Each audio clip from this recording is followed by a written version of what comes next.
I mean, we should all be level 4, right? Yes, you should all be level 4. If you're not level 4, fix it now. But what if level 5? No. We were level 4 for a while, so I don't see Yeah. why anybody wouldn't have been.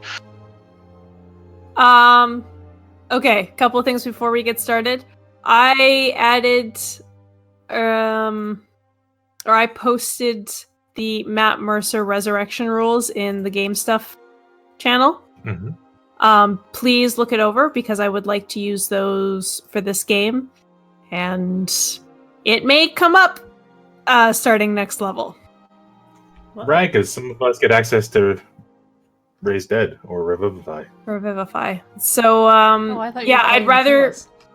Sheras. Not quite yet.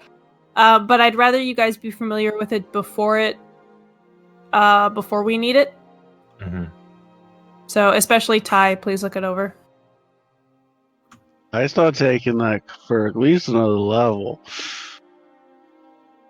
I thought, why Ty needs to know how to die better than us? It's, Zoe's the one who's going to get it the close, Yeah. have access to it soonest. Yes. I don't think I get it until like level 7 or 8. You get 9. You get it at 9. Oh, okay. I am going to be enforcing encumbrance rules. It's still the standard 15 times your strength score.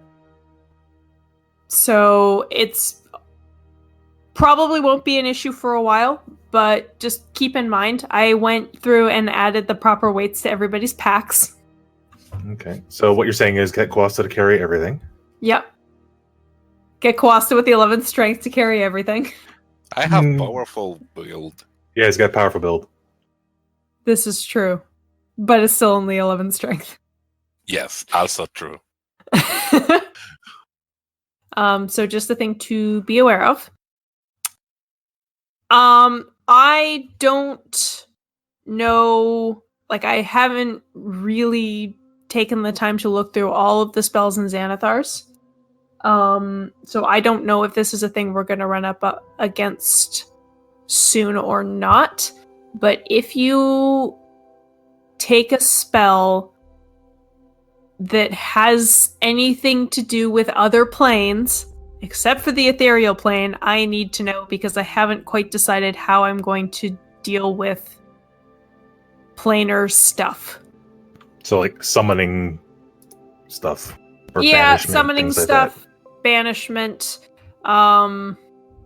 Thankfully, planar travel isn't going to be a thing for a while. that. I don't think... Yeah. I mean, the only thing that is close to summoning is like find greater steed for me. Sure. And that shouldn't be a problem. Just, if you have something that reacts with the other planes, Yeah. I mean, we've vaguely established as well, haven't we? Kind of that planes exist, especially with what's her name in the other campaign, like the Feywild and whatnot. Yes. But it may not work quite the same as it does in traditional Dungeons and Dragons. I have to do some more thinking about it. I'm not saying don't take it, just let me know in advance if you plan on it so that I can actually spend some time thinking about it. And don't get caught off guard. Last thing. And this is something I've been thinking about for a while, but I don't know if you guys are going to want to do it or not, so I'd like your opinion. Would you guys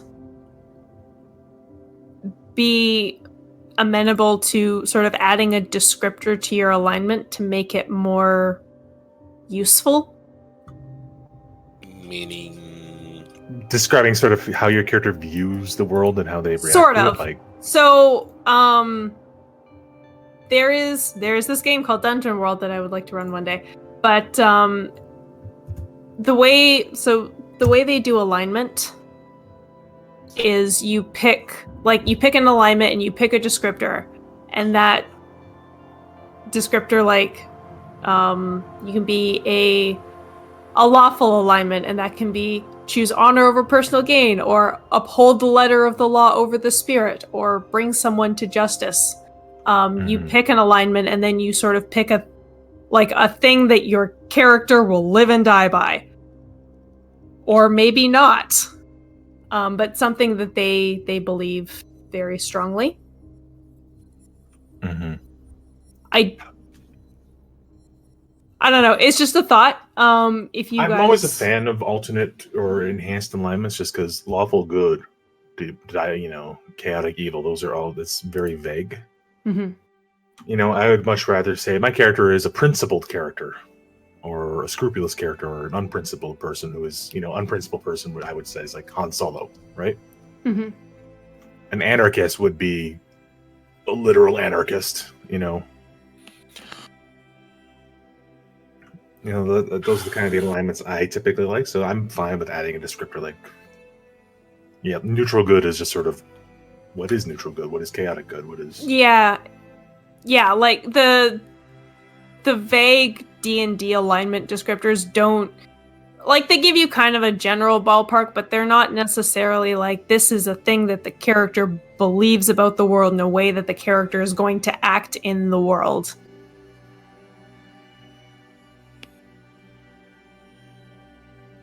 So we don't have to decide right now. It's just a thing I want to put on the table if you guys are interested. Nibbles, are you there? Hello. Okay, hi. He's just muted. Any other thoughts? I feel like this is very useful, but I feel like personally don't need it for this character. So if we choose to use it, I think I will step off of it. Okay. Just because I like feeling of my character and don't want to add any rules about it. Like, I have a good mental idea of how he reacts to things. Sure. But I think that people who doesn't have that, this is a very good tool to embrace the having a second personality on your brain.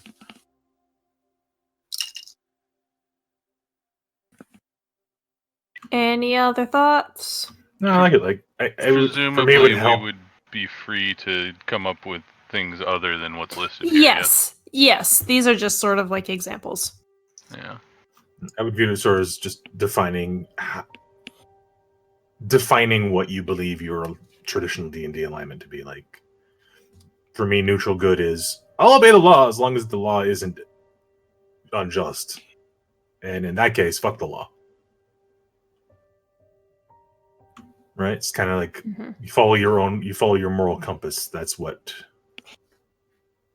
defines your sense of right and wrong. Fuck the law. Not fuck all laws, fuck the bad laws. There's one in here that seems to fit Zoe very well. Fuck the law.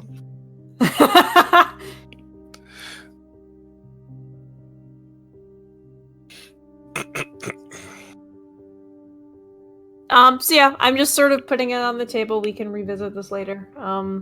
If people think it will help, and if not, then that's okay. I bought myself a spinner, and Kat is really into it. Oh, god damn it. Yeah.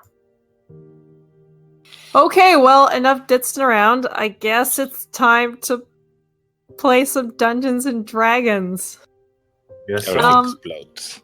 So, would anybody like to give a recap of what happened sort of over the last arc?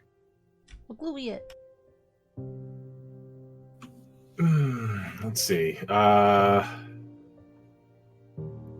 We were fighting against a undead former air quotes paladin of Shar, who was trying to raise an army to kill everyone in the region in greater glory of Shar, even though Shar didn't necessarily want that. I got bit by a werewolf. That's fun. Mm-hmm. Zoe now seems to believe she wants to live in the werewolf village at some point. and we all think Rizwin is a werebear. That about cover it all? We pretty thoroughly shattered some preconceived notions about good and evil. Mm-hmm. Yep. That was Rizwin's big takeaway. I'm trying to remember where Zoe got a statue of Shar from. That's the thing. Yeah, you got it from the temple. The If one memories. in town when she was by herself? No. I found one on an abandoned garrison, and I was about to sell it for 2 covers, and you said I'll keep that for that money. Okay, that's how it came about. Thank you. Also, I remember in the last thing we did, we've got 2 scrolls, and I completely forgot to write them down. But It was. I think it was. One of them was purified food and drink. Yep, one of them was that. I don't remember what the other one was, but I can always go back in the recording and find out. I want to say it was another. It was ritual for sure. Yeah, there were 2 rituals because Was it? No, because I was so happy there were 2 rituals because I get to transfer those into my book. Look at ritual spells. I think they were both level 1.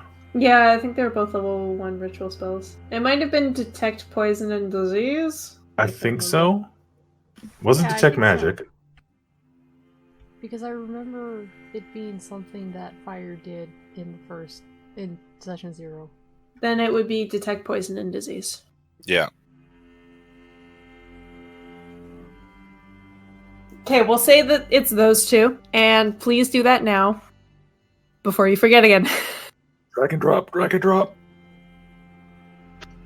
Don't have the cash to write those over yet. Okay, then I will. I was just gonna add them into my. Yeah, add them into your personal inventory. How much money do you need? 25 gold each, I believe. Here, have a 50. Apparently, fire is made of money. Fire never shared money he was supposed to share. I share all the money that I supposed to share. I then sell my loot.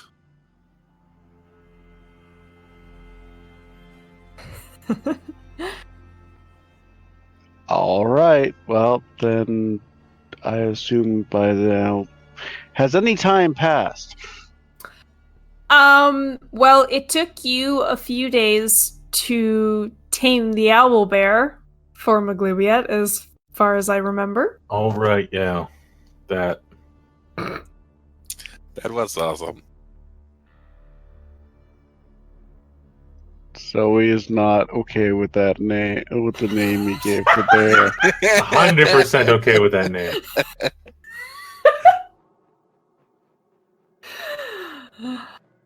Anyways, so yeah, after the events of the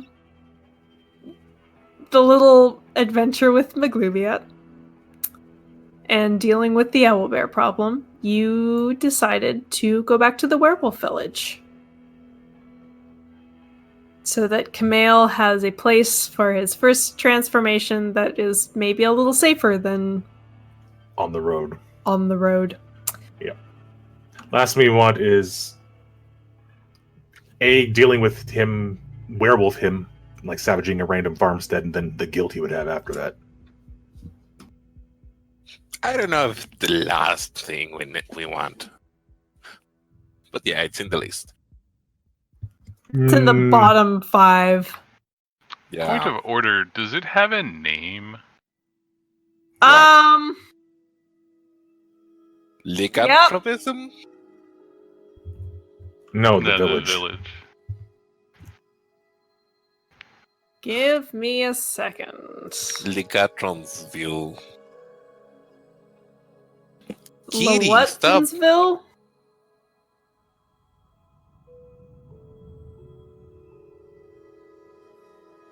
My kitty doesn't let me play with my spinner. Oh. She wants her. She wants it for her. It's hers. Yeah, it's hers. Okay, look, honestly, I've been trying to find a name for this friggin' place and I just can't. Let's call it...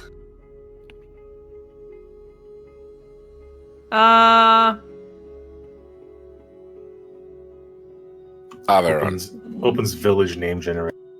Yeah, exactly. Averon. Sure. How do I spell that?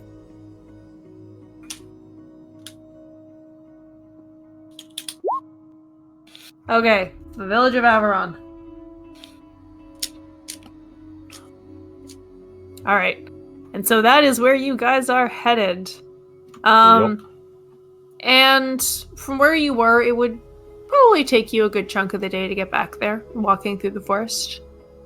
And so now it is nearing evening, and a little bit of low sunlight streaking through the trees. You can sort of smell the gentle wood smoke as you near the clearing. There's a squirrel up in one of the trees that like chitters angrily at you as you get a little too close to the tree it has its nest in. Hello. Chitter, chitter, chitter. Cheer back, motherfucker.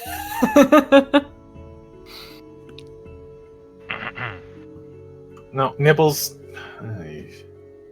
What? It's almost dinner time. We're going. No. And as you guys get closer to the clearing, a figure walks out of the trees beside you, and it's Darrow. I had assumed you were leaving. I assume I know you. He's the. Oh my god, he's the guy who's been with us. He's the one that was with us and then disappeared. Oh, that guy. We figured it's getting close to the full moon. We figured that it might be best if things happen here first before on the road near an isolated farmstead or, God forbid, a smaller village or something like that. A wise decision. Follow Does me. he look okay? Make an insight check. Jesus Christ. Uh, Here we go again. yeah. Well, we know Nibbles is a player again.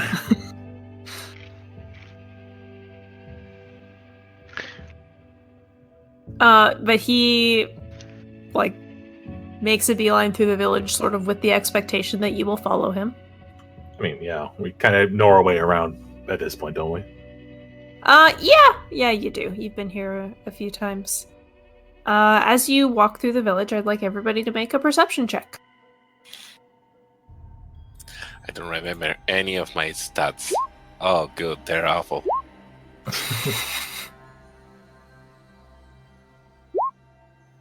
Oh my god, Nibbles. Oh, Nibbles. Just getting them out of the way early, aren't you? Oh. I just assume Rizwin is just utterly fascinated with skinning the squirrel she caught and notices nothing. Uh-huh. Let's go with that.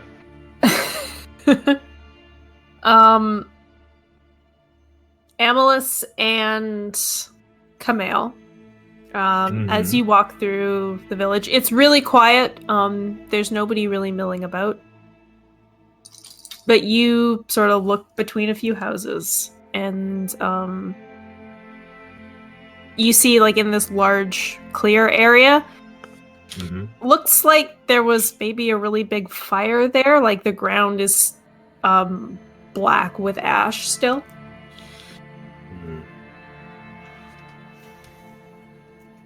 We don't know what they did with that one evil werewolf, do we? You never asked. I asked. He was Yeah, I was going gonna to ask. get punished. I'm assuming he got punished looking at the fire. Darrow looks back and says, yes.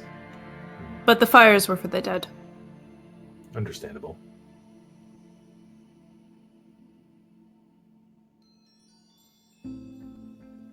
The werewolf that bit you will trouble you no longer.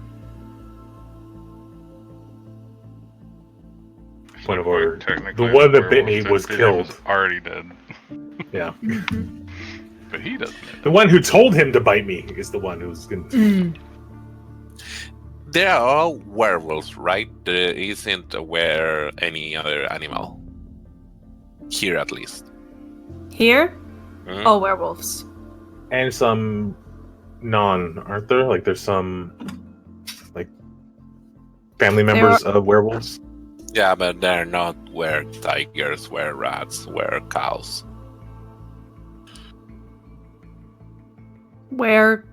Cows? Stop. It's my dream. No.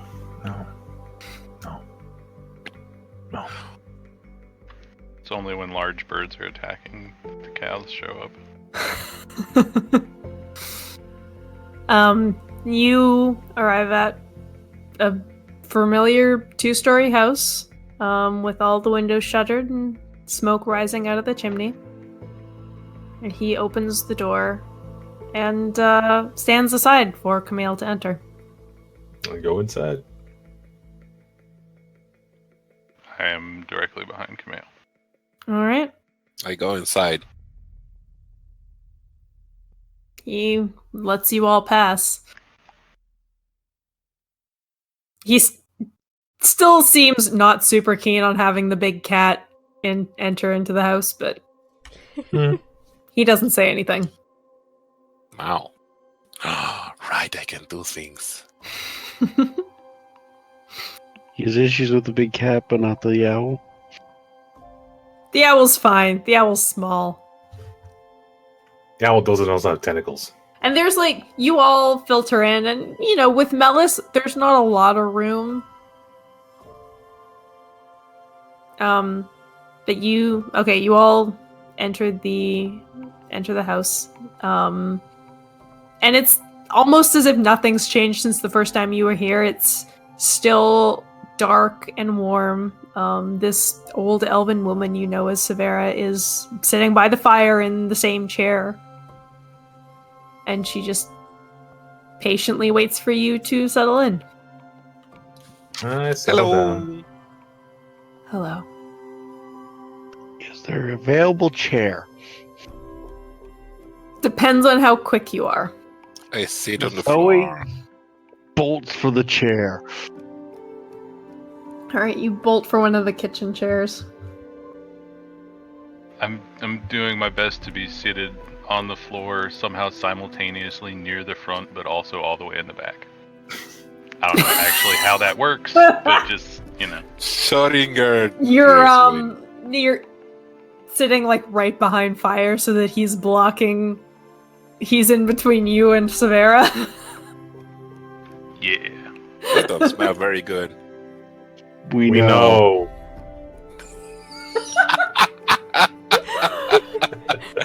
I'm okay with it. Camille, do you take the other big chair? Yeah, since I'm kind of the one sort of beside her or across from her over the room's Yeah. position. And she waits for you all to figure out your seating arrangements before she says anything. It is good that you've returned to us, Camille. I'm glad to see the rest of you as well. You seem to have escaped from your ordeal victorious. Yeah. Wasn't that big of a deal. I just shoot fire, dirty look. No, it's all right. I'm glad to hear that you did so well. I'm glad we asked you for help. Happy to provide.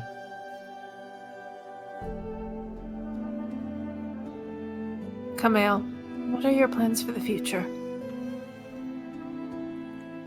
We are traveling north to seek it. Sorry, it was a paladin of Pelor, was it? Yes. Seek a paladin of Pelor to help remove the curse. We figured that since it's so close to the full moon, that it would be best to have it happen here the first time instead of on the road where innocents could be hurt. She kind of smiles a bit and says, I'm not surprised that you came back. It was a wise decision. It was also her idea. I mean, she doesn't say that, but... I just want to remind everybody else in the group, because they seem to be acting Oh, like it no, was no, their no. own. I remember her saying that. Yeah. She shoots a look at Darrow, who is standing, like, back to the closed door.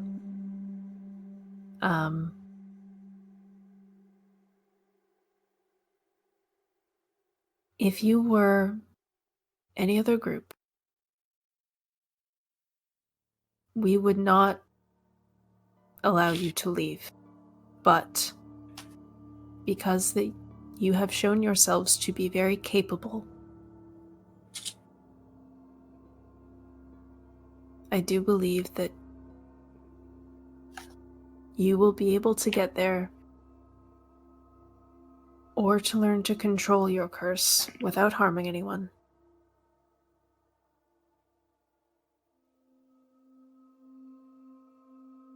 However, before you leave,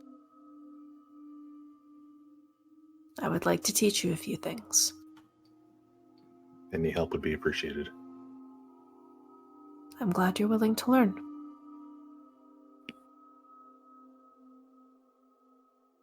The rest of you are going to have some learning to do as well.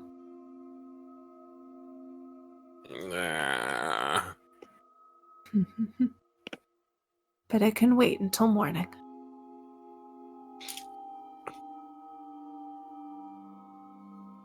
We owe you a great debt. I hope that this can repay at least some of that.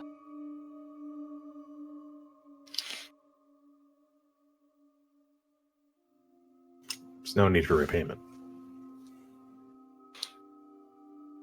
It's what was right.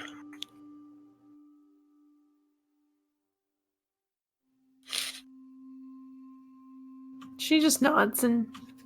Did we tell Darrow what we saw? I don't think we told Darrow what Shar and Saloon told us. Nope. Nope.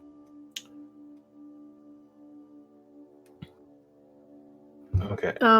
She just kind of... She nods to Darrow and he opens the door. She seems to have said her piece. You should know that what happened was only the beginning. Things are going to get worse. Something's coming.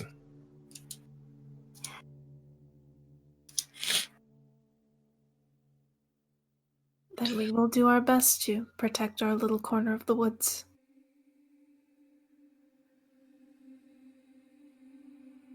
But something's always coming. I wouldn't be too worried about it for now.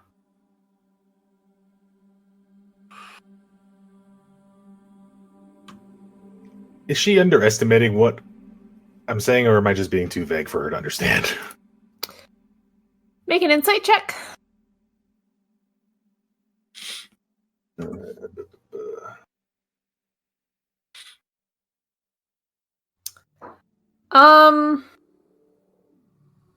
BRB. Okay. You... kind of a little bit of both. Or maybe not that she's underestimating, but that she sort of realizes that panicking about it's not going to help.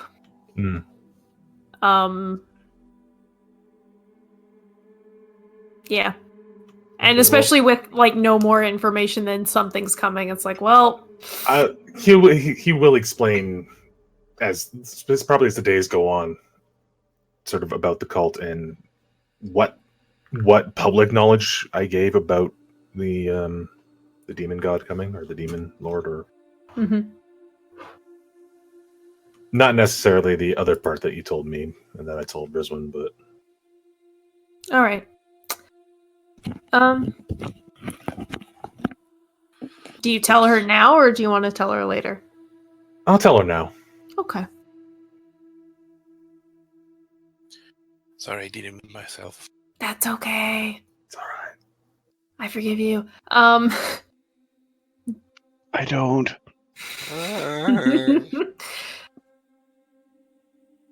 Severa's looking at Darrow when you tell her this. It is good to know, but there's no point in panicking right now. Understood. Just more laying out the information as we have it. I thank you for that. But now I think it's time for bed. And indeed, the sun has set by now. Food and sleep sounds good. Mm-hmm. You all get up and leave? Yeah, probably. Kamel wouldn't want to impose in her own home. Darrow opens the door again. Do we have a place to stay? I think they have a guest house they put us up in before. That was somebody's home. Yep. Yeah, as you guys kind of walk out, tents. Darrow says, "You're welcome to stay with us." We don't want to impose. It's not a problem. Or you can sleep outside if you wish. Kamel would probably sleep outside just because he wouldn't want to impose. And since there's obviously something going on with Darrow and he doesn't want to get caught up in that necessarily unless he has to. Okay.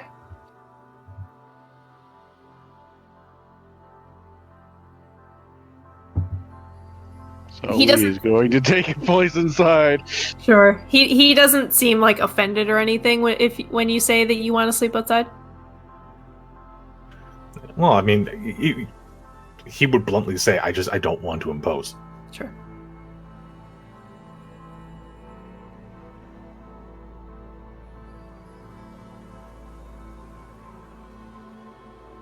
What's everyone else doing?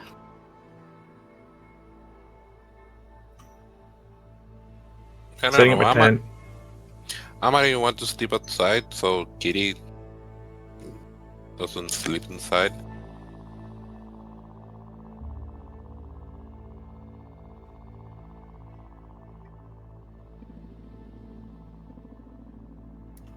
Mist?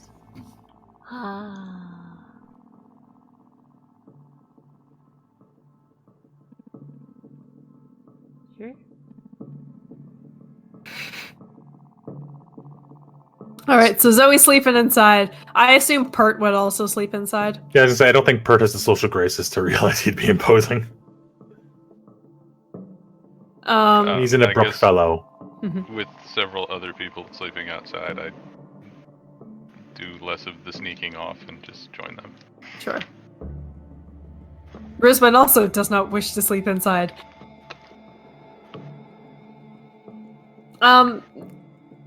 Zoe, you find that there's quite a bit more room now that there's only two of you sleeping in the front room of Darrow and Lynette's tiny little house.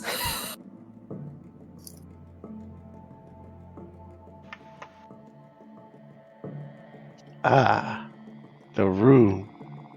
I Yes. like this. I missed this. Pert just goes to sleep. Yeah, Hey, she shut we- up for once. I think he will talk a little bit. Oh, probably, but I'm not gonna RP David's character. So Pert goes to sleep. And the rest of you set up your tents. You can't, there's no place to set them up right beside Darrow's house. But you can go a little ways off into the woods. Or you can set up in that clearing where the big fire was. No. Yeah, I would be leaning towards away from the village, just lightways. Alright. you all set up your tents. All but one of you. And sleep. So we have 2 weeks of downtime before the full moon. What would you guys like to do? Well, first of all, Camille, your schedule is booked. Training montage. Training montage. Severa comes and gets you the next morning and takes you away to go do training. And he Rizwin responds with attempts to only the follow. discipline of a soldier. You follow stealthily? I'm not drawing attention to myself, but no. Okay. Do I get stared at? Make an insight check. Personally, Kamel wouldn't care. No, you are being so sneaky, they just don't notice or don't care.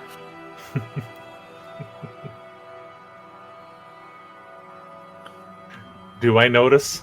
Just out of curiosity? Yeah, you notice. Yeah, no, you're... I more how they react to him hanging around. You can Or make her. an insight check.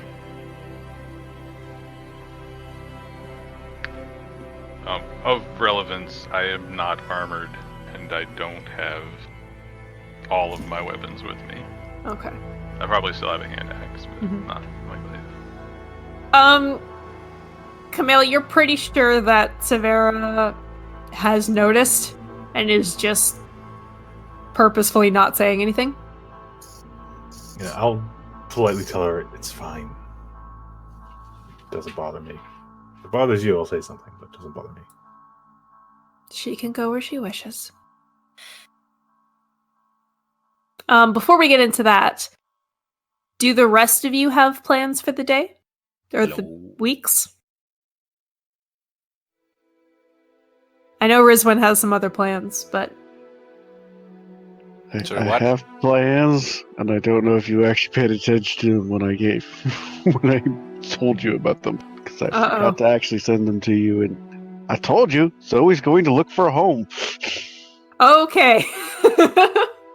I I wasn't sure that you were being serious. I have brought this up 3 times now. Zoe likes the village. Okay. Anybody Question else? is, does the village like Zoe? I also have plans. I told you about it. Wow. I'm so on the ball here, you guys. What were the plans again? I kind of did it on purpose. One, Fire wants to not to study, but check what's they have a special relation with Selene. Mm-hmm. So check how that goes, how it is, how they do the thing.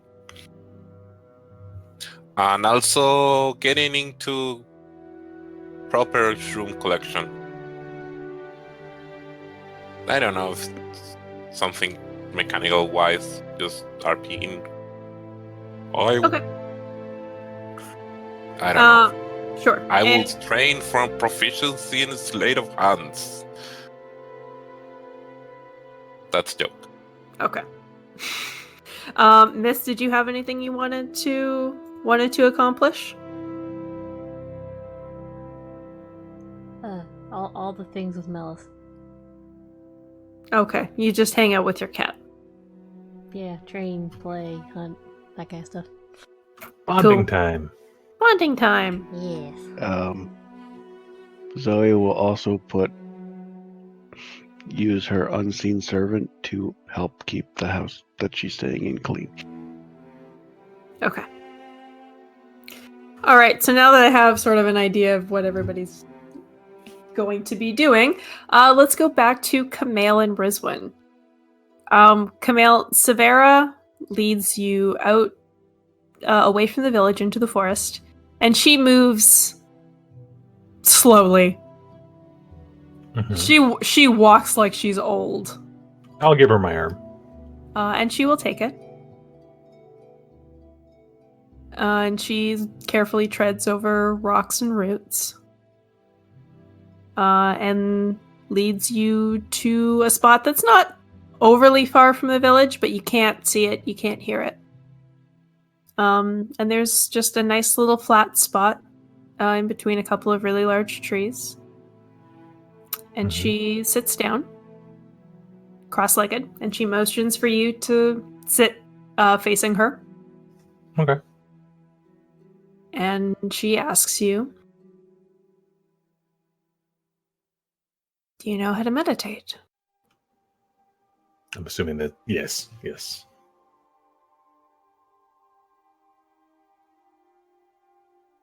Well, that is what we're going to be doing today. All right. He gets down on the ground on a patch of moss or whatever, and just armor creaking, all that, and just puts himself in the zone. All right, make a wisdom check.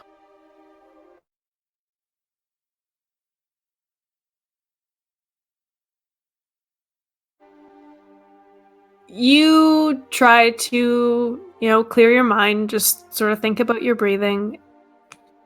And it is so much harder than you remember. Empty your mind.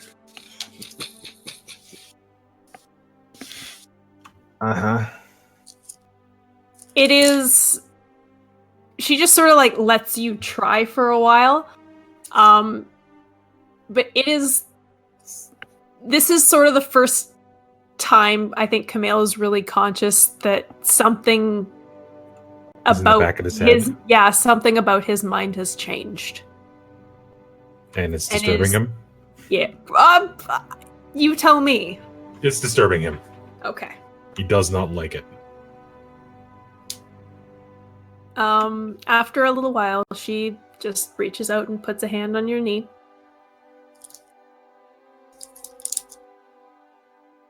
I almost want to say it's his inner Aasimar nature sort of fighting against something that is so other. Mm-hmm. You know what I mean? Like it's trying to sort of almost expel this curse without much success. Right. Causing this sort of dissonance within him. Right. She leans over.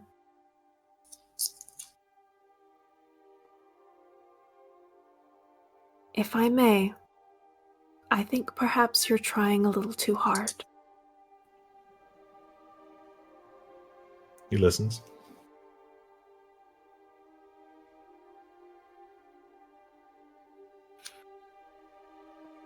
This isn't something that you're going to be able to control on your own.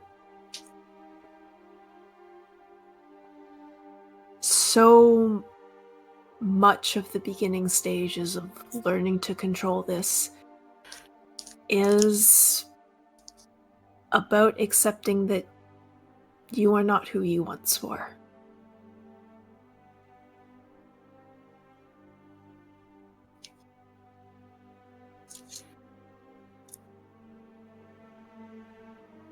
Your very mind has changed. And that is okay. But it will take some time to find your equilibrium again. And she sort of takes your hands in hers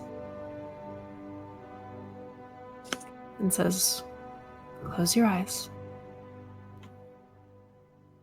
He does so. And concentrate on the touch of my hands. Mm-hmm. And she just guides you through the meditation. And it's like she can sort of sense when your attention goes to something else, and she will direct you to have the thought and then let it go. You get the sense that she is very attuned to seeing the signs of the lycanthropic curse in people. You can make a wisdom check with advantage. Yay.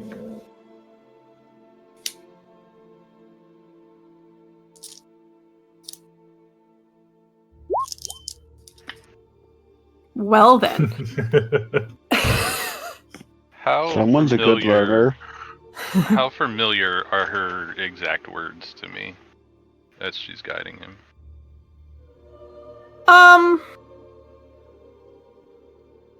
Basically, I'm trying to get a sense, like, Right. did she train Alexi, or was Alexi trained by the same person as her, or something like that? The words are not the same, but it does feel somewhat familiar.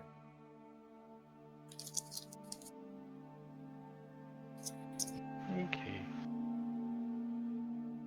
And By the way, that I'm is- not, like, with them. I'm Sure. not She's in their line of sight and, like, in the trees, kind Yeah. of, a little bit.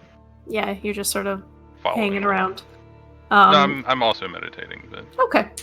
I also want to say that at some point, once this sort of kicks in for him, he kind of starts glowing faintly just because of what he is. Yeah. You know, when he's found his center. His eyes probably are not as blue anymore. They're probably silver, like not like feral silver, but like radiant silver. Sure.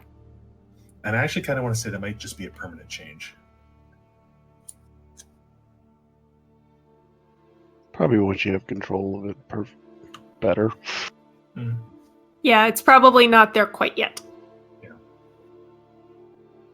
But yeah, you spend almost all of the day doing this. In full armor. Yep. And at the end of the day, she will, as you both get up, and she's kind of helping you up this time, she'll say, perhaps... Every vertebrae cracks. Yeah. Perhaps next time leave the armor at home. Maybe, yeah. You hear just the smallest of coughs. I politely don't acknowledge the cough.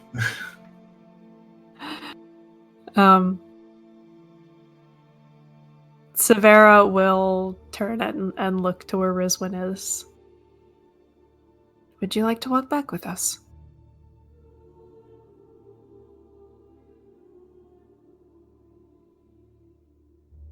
I guess I move slightly closer to them.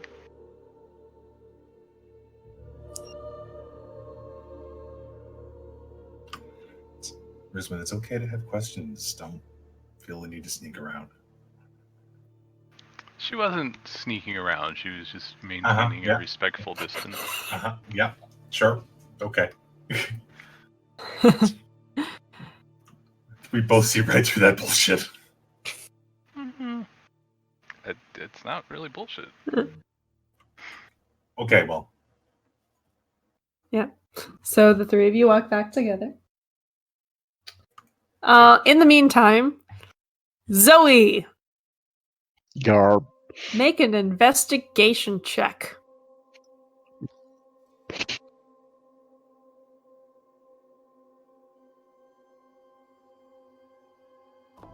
How have I forgot how to do an investigation check in a week?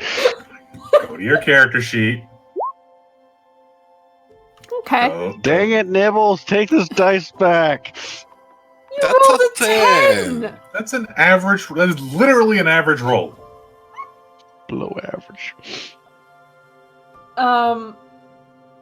Alright, so you spend a couple hours poking around in the morning. And you notice a couple things. Everybody seems to be staring at you, but trying not to let you see that they're staring. Zoe gives lots of smiles and waves, and completely not letting people try the "we're not looking at you" by looking directly at them. And they will mostly smile and wave back. Does she find the child during the day? Sorry? Does she find the young werewolf child during the day? Not today. So they weren't a werewolf child, were they? They were just a halfling child? No, they were aware. They were a werewolf child. Their mother was human.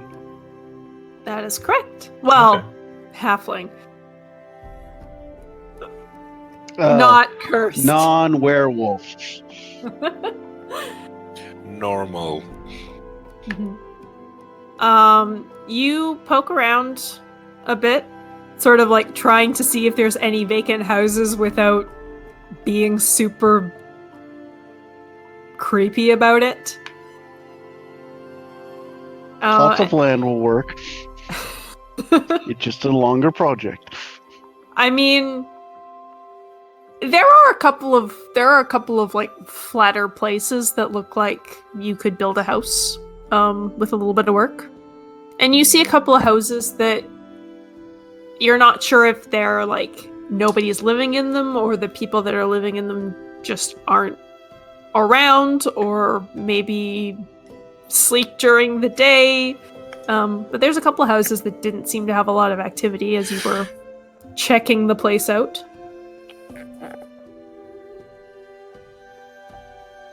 So he's writing down a little map during the process. Be like question mark on the ones that on properties that might be available, and X's on ones that clearly somebody has made that their home already.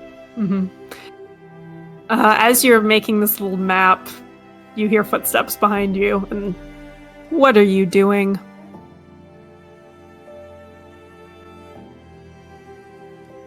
So he has a look to see who's talking. It's Darrow. His arms are crossed, and he's kind of looking down at you. Looking for a possible future home.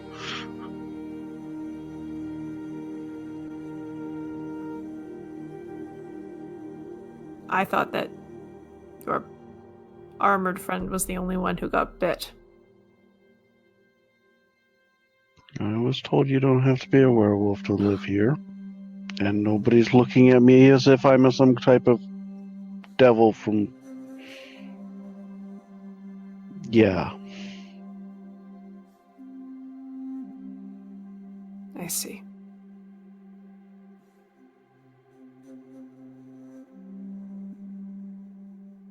He kind of puts a hand on your shoulder. If you want to stay, you may do so.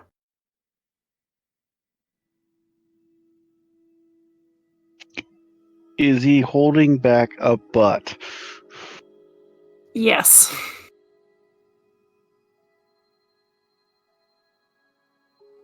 So he does the hand gesture of go on, because you're clearly holding something back.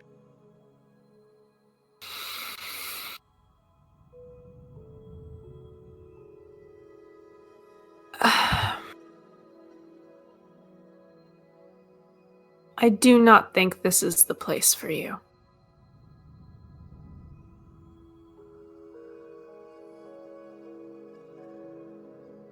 Does he have any wounds or anything I can see on him? Perception?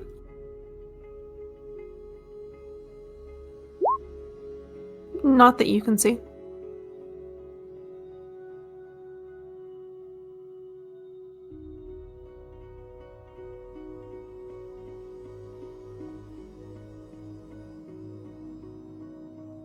We are a community that is bound by this curse.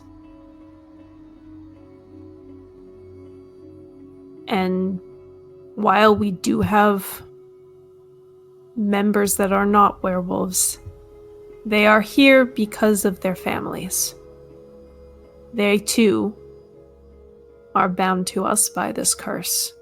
You are not.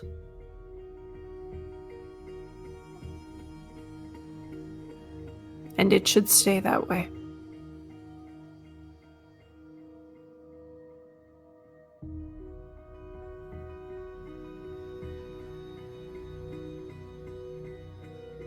So he turns and leaves.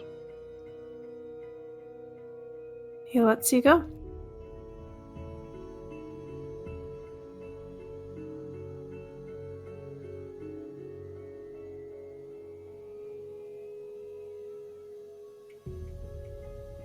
Fire. Which of your 2 projects would you like to do first?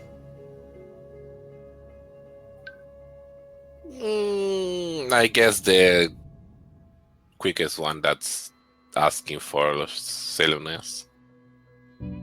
Alright, so you're just going around and asking people if... I will ask Daryl, like, hey, so you guys are very Selene related. Who do I need to talk to know about things? What do you want to know? I don't know. What do you guys do to communicate with her, to commune with her? What stories do you know? You know?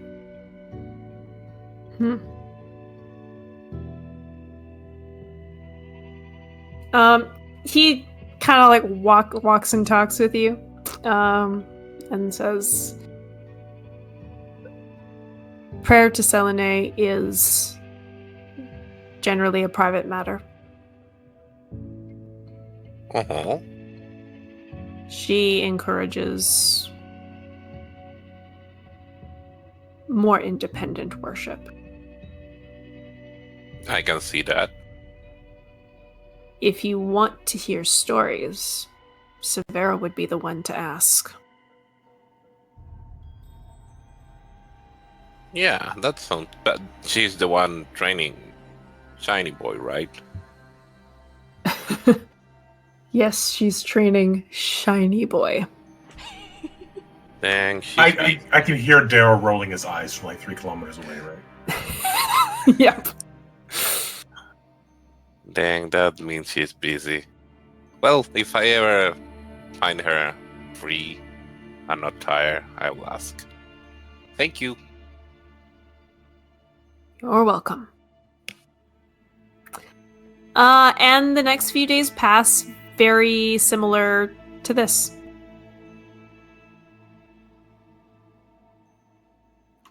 No armor on day 2. No armor on day 2. You are much happier for it. I try to make some pottery thing, or buy, don't make, or something someone make. I don't know. Obtain. You try to obtain some pottery. All right. I don't know. You find ideas for it. You find the one person in the village that does pottery. How much would cost me to have like a big pot, very sturdy, and with a lot of little compartments? You want a pot with compartments? I go very nerdy. I want a fungus collection. I have a couple. I show them. I have these, and I want another ones, and have them all together. I can sort them out and see how they react and talk to them. You know. And I need something that's easy for traveling. He's kind of like staring at you. I can make you a pot with compartments, but it won't. Not for traveling, buddy.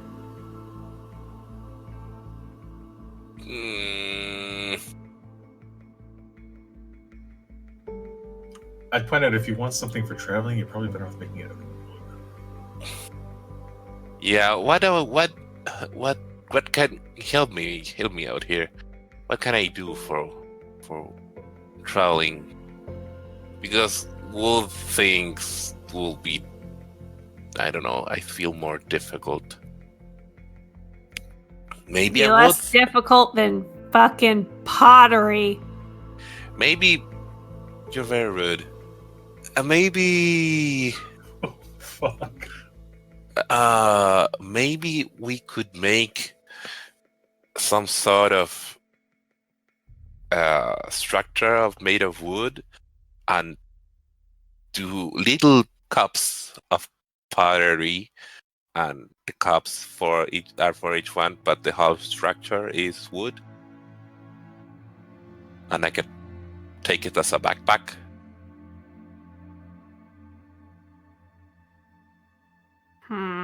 Well, I can make you little cups.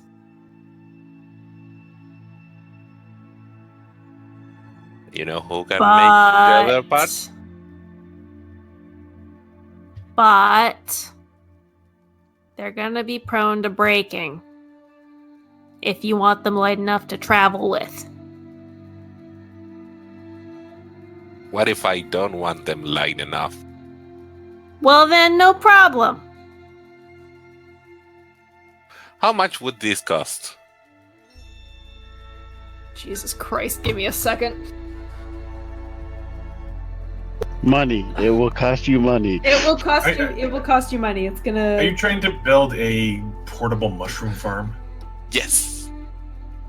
Who's gonna carry this, by the way? Because you're sure not. Why not? Oh right, you're a fucking furbog. Yeah, I guess you have can carry still it. 200 pounds to carry. Well, that's good. I'm waiting for you to get a bag of holding that's just all shrooms. It will Bag of die mushroom there. holding. How much is a cup? Okay, you know what? I'm gonna say it's gonna cost you 15 gold pieces. 15? To get a set of like little 20 little like slightly bigger than a shot glass pottery mugs. And it's expensive because he has to make them really thin. Okay, make it 30 and give me another set of 30 ones. Done. So I can test and decide later if I want light but breakable or sturdy but hardy. And can you... Okay, here you go. I'll give you coins. Thank you very much. They'll be done in a week. Oh, and I'm a big fan of you fighting the army and stuff. Thank you. Do you know who can make me this wood contraption? No, shuts the door.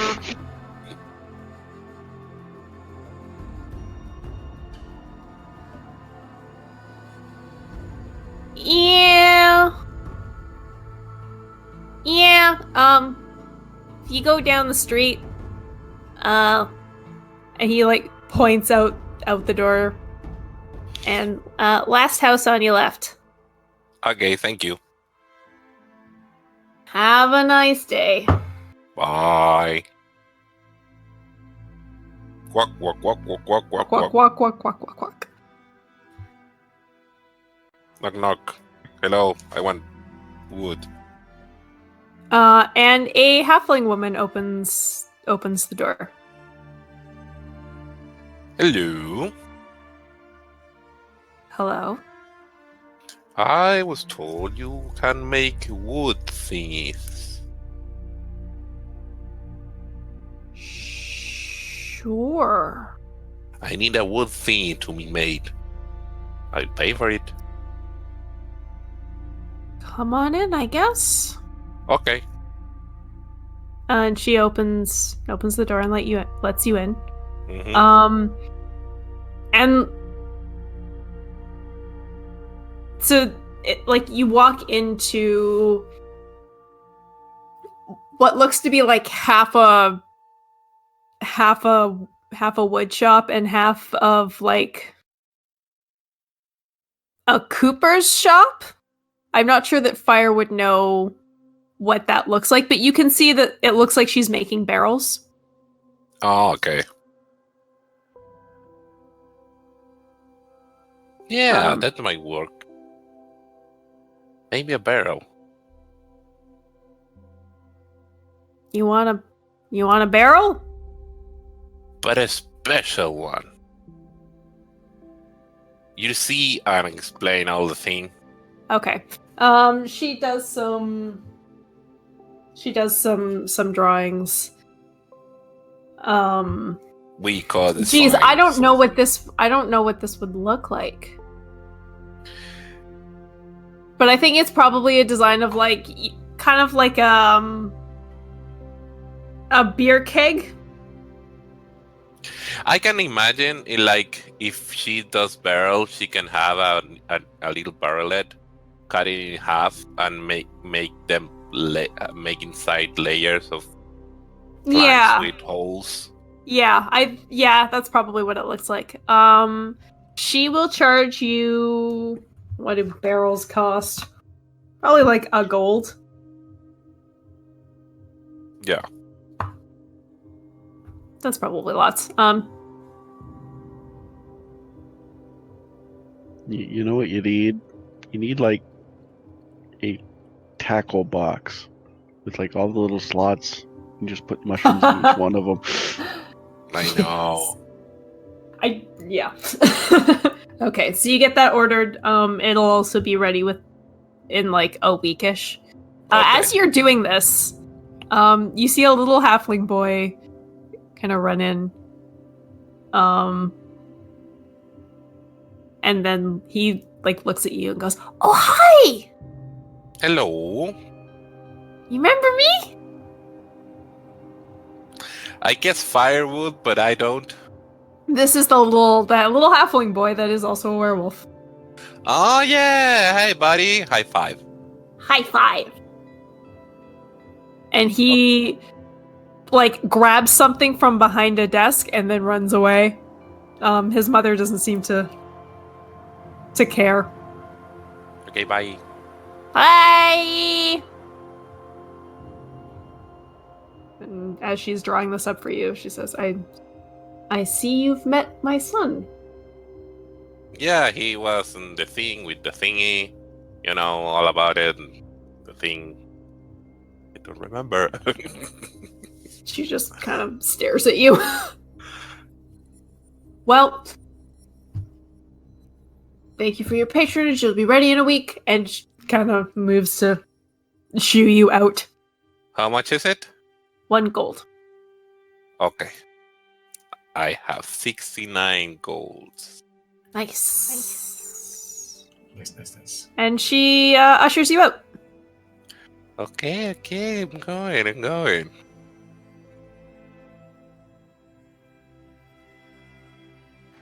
I have a question. Sure. In my inventory, I have jeweler's tools. I don't know why, or if I have proficiency with them or not. Do you have any idea? I can't figure out where they Where did you get jeweler's tools from? What background do you have? Soldier. No, that's not it. Don't you get when you become a battle master, don't you get a artisan's tool proficiency? I think you do.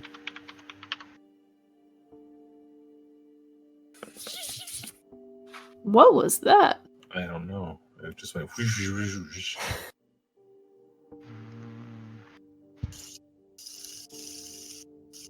That?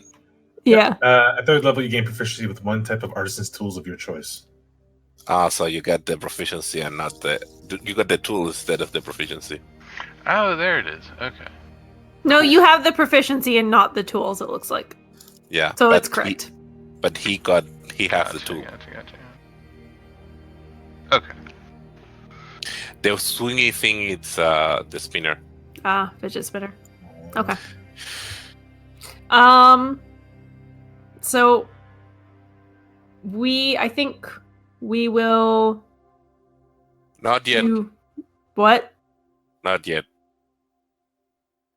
I want one afternoon while Tiny Boy is on meditation. Gather all the other folks together and say, so... Hang on, is Rizwan there, or is she following Kamel still? She's still with Kamel. Okay. I will... Damn it. I want to do it. We do it with Rizwin too. I mean, if you can catch Rosamund before she leaves, you might be able to convince her. No, you know what? Maybe. After bed night, Okay. we are all three outside. Oh no, there is Camille too. Camille's sleep, and I I'll allow it. wake the others. I have the drugs of the other day. Wanna try? You're talking about the stuff that I've already tried once? Yeah. He seems to have had fun.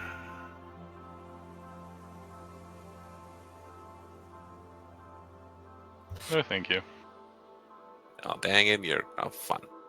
That was I rolled a critical success wisdom save. Uh-huh. Ama?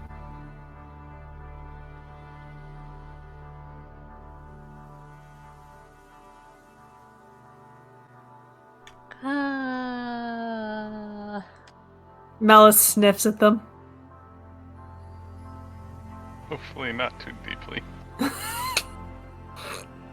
He starts hissing at them.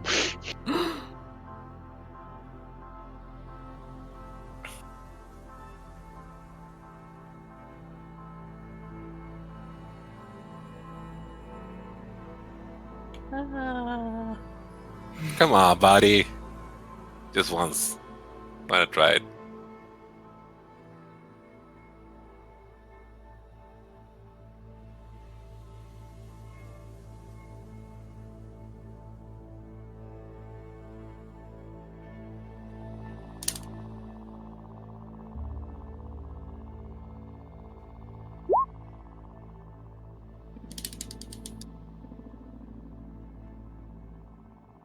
Don't leave me hanging. I'll pass for now. No.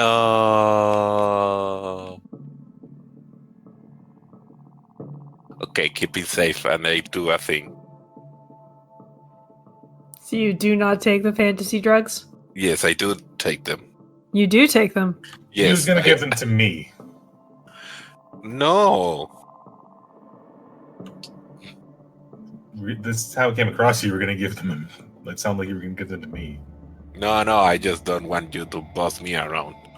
Oh, do what the hell you want. He doesn't care. You want to be an idiot in your own time. So this doesn't affect. I'd be an idiot. From my recollection, like, is he gonna be okay, or like, does somebody need to keep an eye on him? I just told Amma, keep me safe. I'ma always keep fire safe. How much do you take? I will try that. Wait, can I do a medicine check? Disadvantage, maybe? You can do you can do a medicine check. Actually, no, do a nature check. Normal? Yes, normal. Can we make medicine? No. Unless you're trying to figure out something after somebody's already ingested it. Well, I guess too much or too low. Okay, just give me a sec to find this in my previous notes. Or I guess too low and then too much. Maybe you remember how much Rizwin had before and take that much. Yeah, I think that's fair. You know. So you just like kind of take a little bit. Your wisdom's fairly high. So just like put like a little bit on your finger and lick it. You heal like a couple of points, which doesn't matter because you're up to full. And hey, this feels good. I knew it was a good idea. So George gonna end up with a drug problem? My mom just fast beside me until it was it. Did you tell the truth? And the answer is it wasn't. No, it's still a good idea.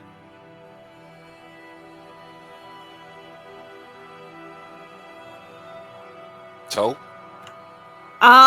make me a wisdom saving throw. save throw. Okay, so you're kind of like, you don't take enough to really lose it, probably because you're a lot bigger than Rizwin. But like, you still feel pretty good, but you're with it enough to realize, like, I should stay here. Find a good zone. I think you like find a nice little grassy spot and transform into a cow and just spend a bunch of time rolling around as a cow. But that's not good anyway. But it feels so much better. You need to try this grass. I mean, moo. In the next couple of days, there's a persistent but thoroughly discounted rumor of were-cows. Yeah, it lasts only for like an hour. And afterwards, you feel kind of like you feel really tired and drained. I You feel go to sleep very quickly. I feel like someone will be waking up with my moose.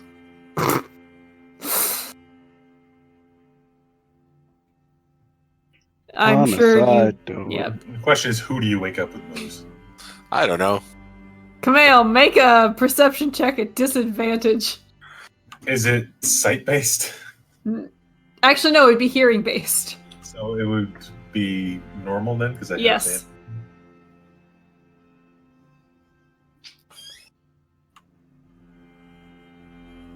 You sleep like the dead. Okay. It's amazing how physically exhausting sitting still all day is. Mm-hmm. Yep. on a side note, when you are out, where are you leaving your armor? In the care of someone he trusts. He's probably leaving it in his tent. And anyone who would fuck with it, he would probably murder. So, if he came back and found it cleaned and mended, He would probably assume it was you because he knows he can do that. And he'd be like, thank you. this happened. Okay. Thank you. I was wondering if we were about to have issues because Zoe did this. No. Why would he? He likes Zoe. Yes, but it might be, like, the damage to it might have been something. No, it's new armor as well. Okay. All right. I would like to take just a quick couple minute bathroom break. When we get back, does Risbon want to take her trip into town? I think Rizwin at some point would want to try to have that conversation with Severa first. Okay, we can do that first. But first, yeah. Bathroom break. Spring break! Okay, I'm back. Welcome back. Is everybody else back? I never left. I'm always here. Okay. So, not quite a week has passed, but almost. And one morning, Rizwin, you get up a little extra early, and go to Severa's house to meet her before she goes and collects Camille for daily meditation. Actually, if you will allow me, I would first try. So, over the first 3 or 4 days, she was back in the woods. But once it seems like Camille kind of has a hang of it, the next day she would kind of actually join them and sit with them during the meditation. Sure. Severa doesn't say anything to you when you do this. She just sort of nods and makes space for you. So the three of you are sitting in a triangle now. Mm-hmm. And I don't know, a couple hours in anyway, she would attempt to engage Severa in conversation if it looks like Severa is not actively meditating, more just like supervising Camille. Yeah, she will. Like, you go to speak and she holds up a finger and watches Camille for a couple seconds and then motions you to get up and follow her. Okay. But I'll help her up if she needs it. She takes your arm. You get the sense that she doesn't need it, but it is appreciated. So I guess we like walk off a little ways. Yeah, she seems to not want to disturb Camille. Right. So I guess before I say anything, I would start by rolling up my left sleeve so that she's aware of what's going on there. And how do I start this conversation? Before you do, Camille, Yes. you are meditating, but you're not sleeping. You notice that they get up and walk away. It's okay. He knows about the tattoos. Yeah. All right, so you just continue to meditate? Yep. Okay. Yeah, the part on display here is more the scars than the tattoos, but yeah. Mm-hmm. I guess she would start with Alexi. So she would say, I have received similar lessons from a man named Alexi in the past. And I give a physical description. Sure. Is that someone you've had dealings with? He sounds familiar. He is not one of ours, but it is likely that he is a family member of someone who is.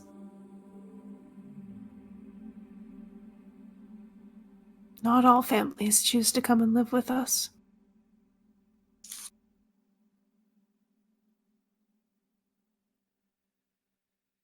How did this community get started?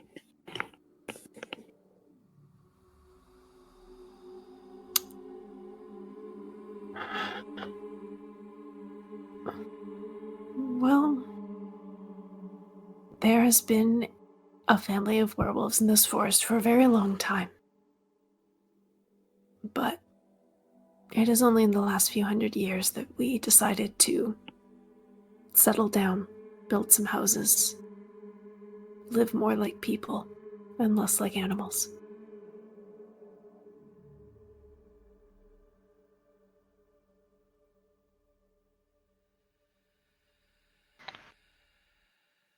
Do you have any idea how or why your people seem to go against their nature?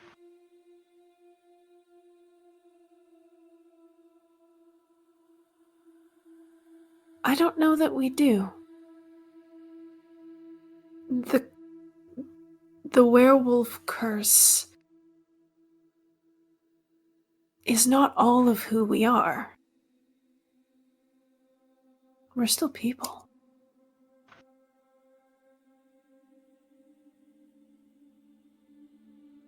But you've learned to control that side of your nature.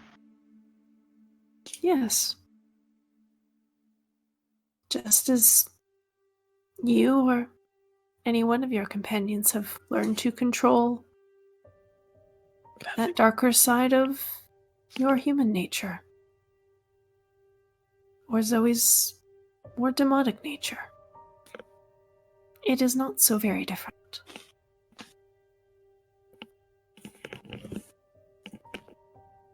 It just takes a little longer sometimes.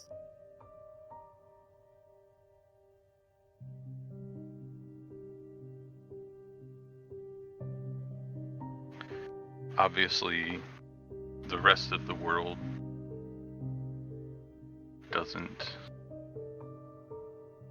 take the time to notice the difference.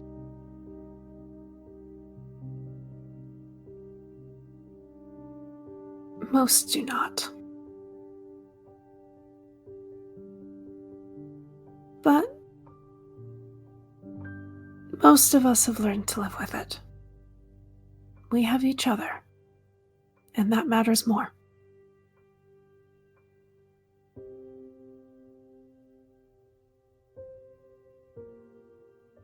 How do you live as something that the rest of the world thinks is evil? You're the only one.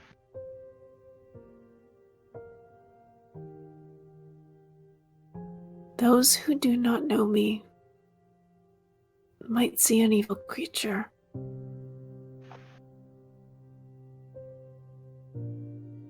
But my family knows the truth.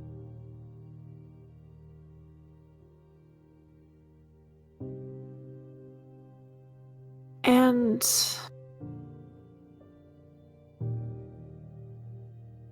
this may sound a bit saccharine, but being a good person isn't about other people. It's about the way you move through the world.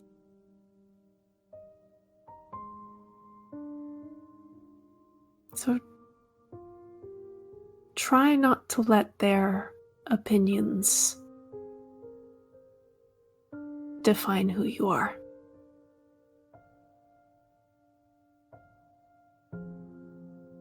I can tell that you're not entirely human.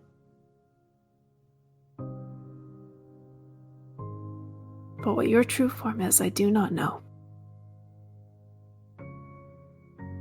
I don't need to.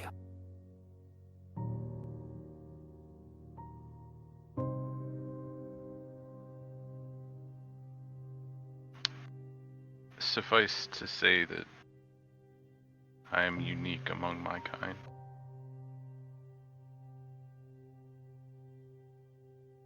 It's lonely. She looks back at Camille, who was diligently meditating still. I think that you may find it is not so lonely at all.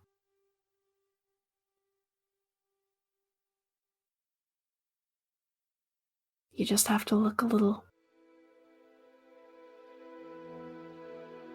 For another month at least.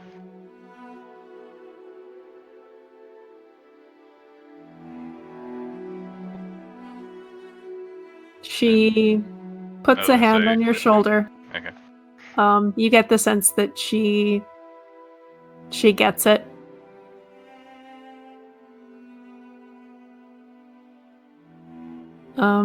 And then sort of gently leads you back to meditating. And she puts, like, when you go to sit back down, she sort of moves you a little closer to Camille.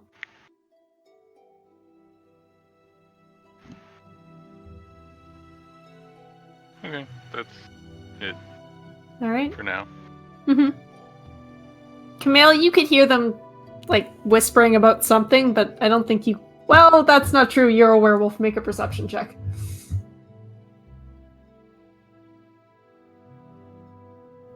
With advantage or normally? With advantage, because it's hearing. I would say that you heard most of that if you chose to. I mean, he would choose to. He just, again, he would probably very much, if ever asked, would reiterate what she just said. It's not about what you are, it's about who you are. You can also point out that no one in this party is a human. We're all, like, Elf, Furbog, Zoe, Pert, he's blue. Zoe's a human. It's a new race. Yeah, She thinks she is. Glows, you know, none of us are humans. Well, this may be a conversation for another time. Yeah. Because Severus still expects you to be meditating. I mean, yeah, he is. Then just if he was ever asked, or Sure. that could have been a conversation that was had at one point. Mm-hmm. All right. A few more days pass. Fire, you... Spire continue to take the drugs. I don't know, do you? Maybe every 2 days. Okay. Make...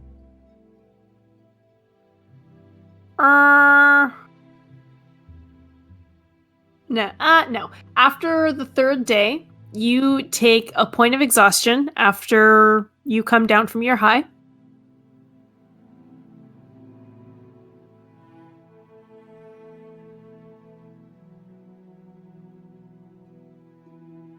Which goes away pretty quickly. With a rest. Make a wisdom check or a medicine check if you prefer.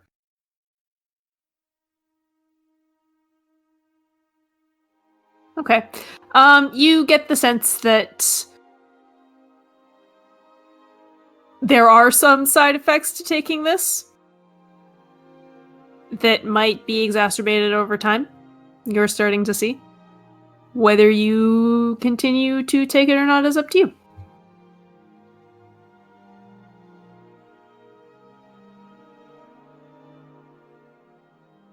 Are you muted? Yes, I was. I was saying, yeah, it was progressively less fun. Yeah, pretty much. And I'm either way. I'm kind of running out of it. So Yeah. eh. Okay.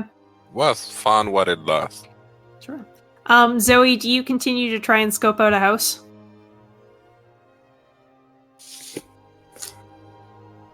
Nope, this is another place she's not welcome. Oh.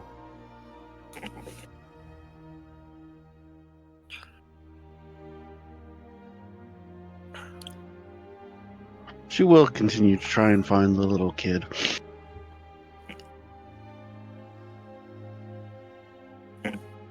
Or maybe just keep an eye out. Sure.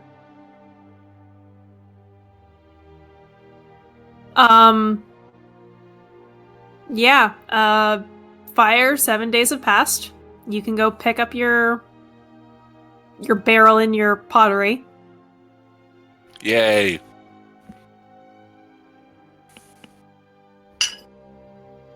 I go and do the thing. Sorry, I'm eating. It's okay. I was gonna say that's the sound of the pottery breaking. So you go pick up the pottery first. Mm-hmm. And then you go pick up the barrel and realize that you do not have enough hands for all of this. So the little boy Milo graciously offers to help. Thank you, buddy. You think you can handle it? Yeah, I'm real strong. I give them the He picks up the barrel, no problem, and then you were like, oh yeah, he's a werewolf. Oh. Even little kids have a strength of 15. And he carries it back with you, and thus, Zoe, you find the little kid carrying a barrel beside Fire, who's carrying a bunch of little pots. So look what I found. I mean, I didn't found, but I found it. Barrels. Pots. And how are you going to carry this thing? You see, they go inside, but we zoom in them. Okay. Where are you gonna carry the barrel? In your hands? Why, because... I assume we made...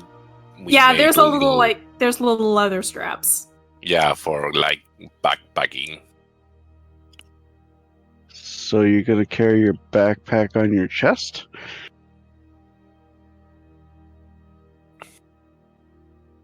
I assume we also solved that problem.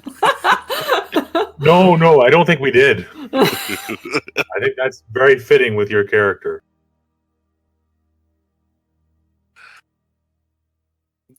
I can strap it on top of it. We'll be fine. The first time you drop your pack to go into a fight, which you know we're gonna go into a fight, you're gonna break it all. Stop shattering my dreams. Not your dream, just your pottery. Yeah, you see what I did there?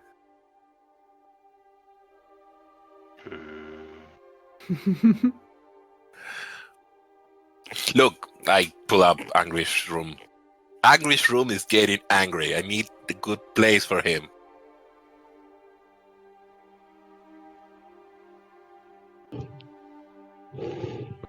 I'll show you. 11 minutes later, so we cast Detect Poison and Disease. Yeah, that shroom could make some poison. It's the aggressive one that attack you all. Did a whole bunch of damage to Pert, I think. Yeah. The aggressive shroom is getting angry. He needs comfort. While you're doing this, you see the little boy Milo is fiddling with the barrel somehow. And if you sort of look over, it looks like he's trying to figure out... You can see him trying to figure out a way to make the pots stay in, even if the barrel gets tipped wildly to the side. You know, if we get some leather straps, we could make some seat belts for the Camille pots. walks by after a long day and just looks at it and goes, "Pack it with moss," and continues on. I can make moss. I make moss. All right. There in the ground.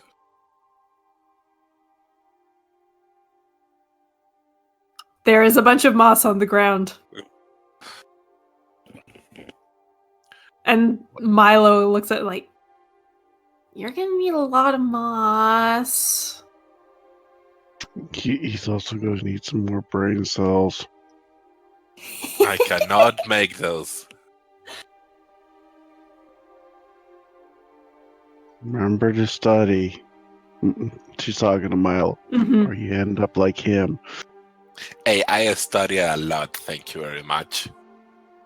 Yes, ma'am. Good boy. Head rub.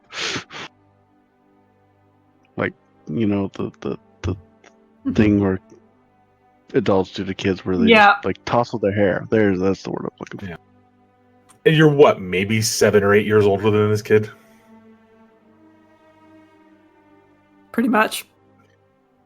Yes, but Zoe has had a life of education. And he's also quite short, because he's a halfling. Yeah. Well... Also...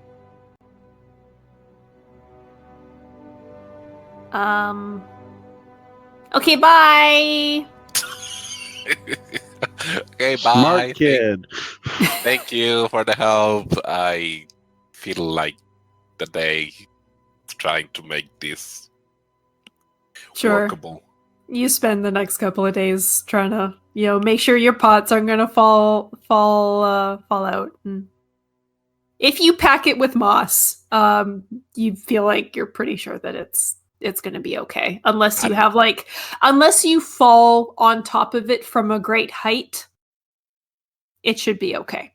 Yeah, and I actually make little seat belts, get a little little strips of leather and nail them side by side.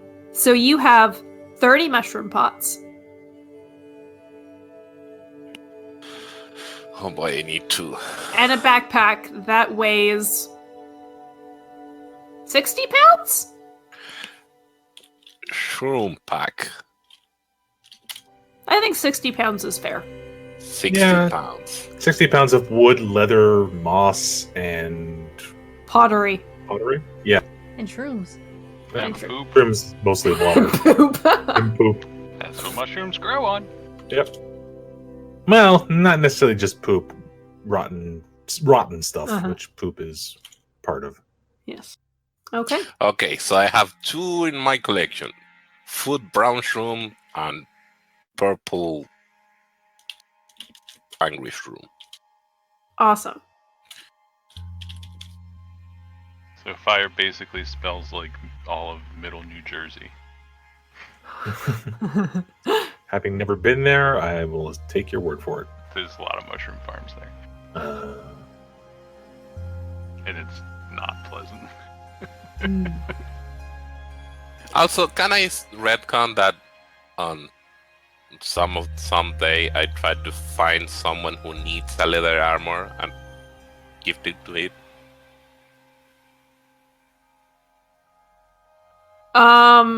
Do you have a spare set of leather armor? Yes. Okay.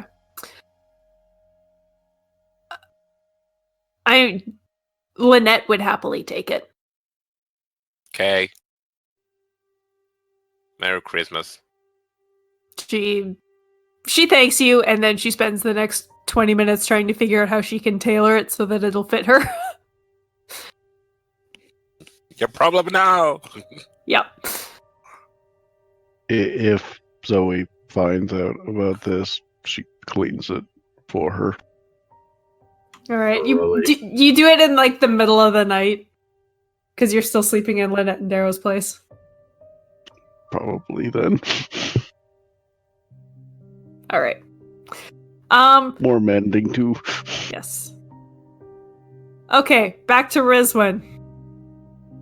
Hello. Are you still planning on going to town? Yeah, I assume Severa, like, maybe takes the weekend off or something? Yeah. Okay, so on the 6th day, I would find somebody and just let them know that I'm going to be gone for a while, probably Sure. a full week. You see Pert is writing a bunch of notes in a book. I let Pert know. Pert says that he will pass it on. Pert So, yeah. promptly forgets to pass it on. Probably. Yeah, so start out real early in the morning, have weapons and armor, but I'm traveling pretty light. And, real kind of Sure. military forced march, run for a mile, walk for a mile, that kind of thing. Ty, I realize that default D&D weeks are 10 days. I'm making them 7, just for my own sanity. Didn't that know being what said, we were using, but I just was making that noted. Yes. That being said, that's a good reminder. If you have a spell duration of a week, it should be 10 days, not a week. Anyways, and I'm actually headed for the mountain first. all right.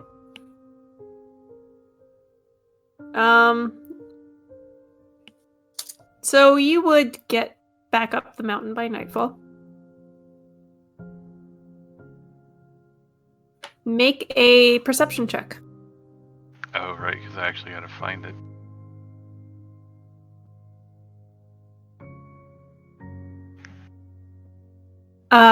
You walk up and up and up and up, and then you're at the top of the mountain, and you're like, shit, I missed it.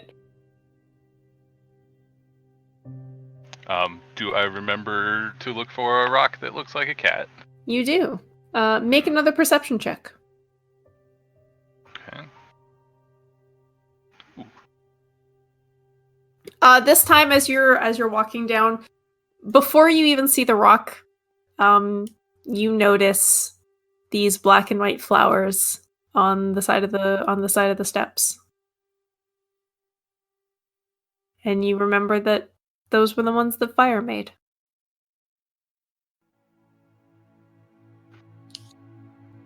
And you said it's pretty much nightfall? Yeah.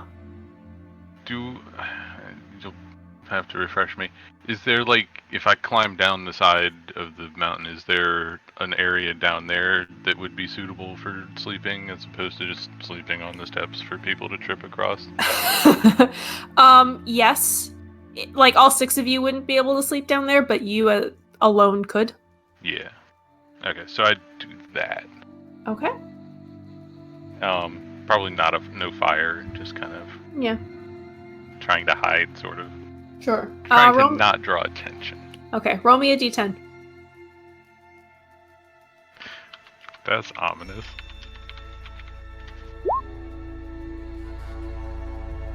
Okay.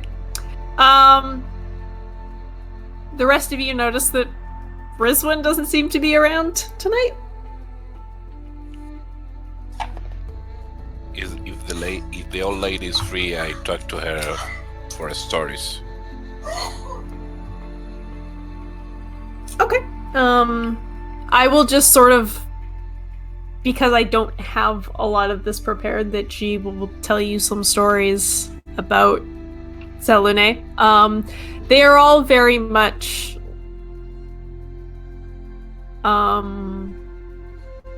like Selune is this sort of goddess of good and light and fights against the evil dark sister Shar and things in that vein. And they got all wrong, and I...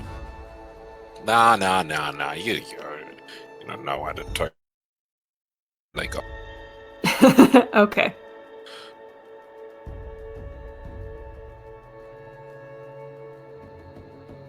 Do you tell Severa that she got it wrong? Yes. Okay. No, you got it all wrong. No, you know nothing. Sorry, lady. Does it get spread that he literally just was a complete asshole about it? Correct, but a complete asshole. Well, you do live in a village of werewolves with very keen hearing. Fire definitely gets some dirty looks for the rest of your stay here. Severa doesn't say anything. If Zoe does find out about this, she goes and tries and be diplomatic and explain what we found.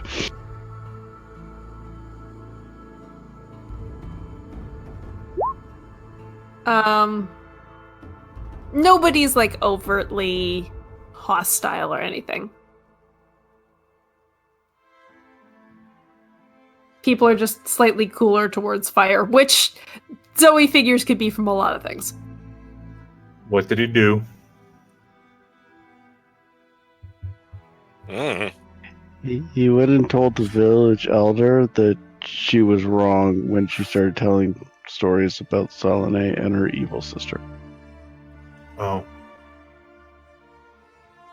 You know, told the truth, but with no tact whatsoever.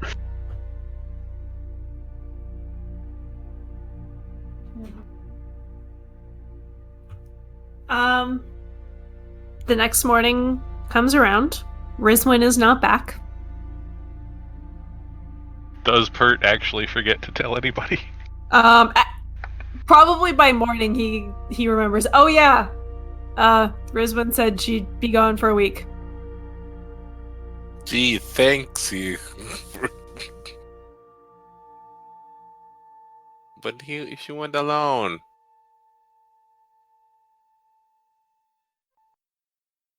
She did go alone. Rizwin, you awaken to the sound of raccoons trying to get into your bag. Ooh, breakfast. Roll an attack.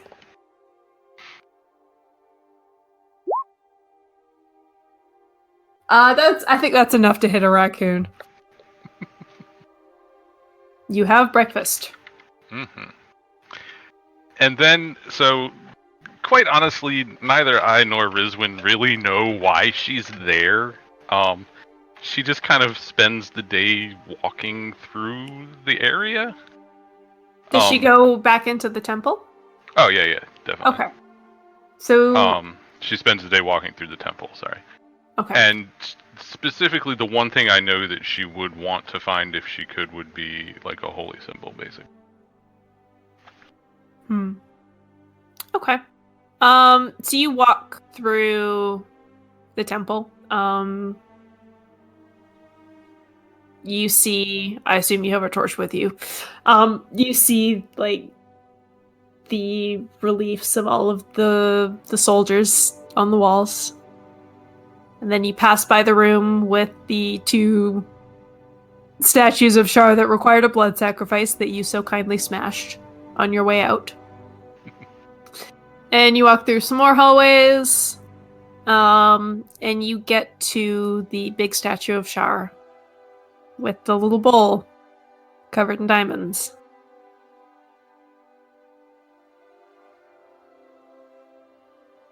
Make a investigation check. And remind me, the bowl covered in diamonds, is that like the last room or is that somewhere else? You remember... Wait, what do you remember? Good point. Do you remember the time? Jesus. Oh, that's intimidation. Intimidation. Cool. You don't find any holy symbols. This does seem to be the end of the line, and you remember doing something with the statue that caused a door to open. It's something to do with that bowl. Mm-hmm.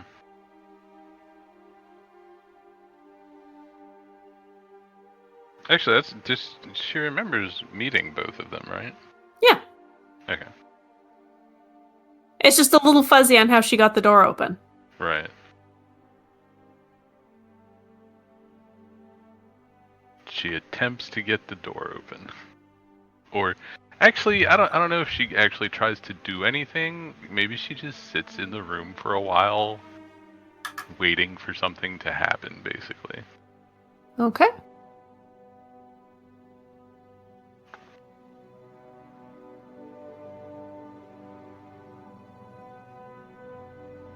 You sit and wait. And wait. It is so very quiet in here.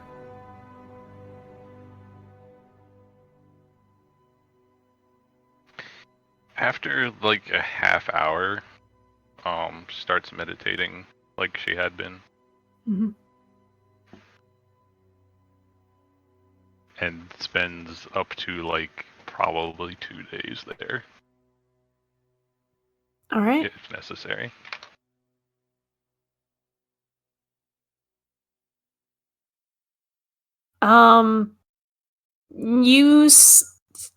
So you spend like a long fucking time just sitting and meditating. And it probably takes Rizwin a while to like get in the zone.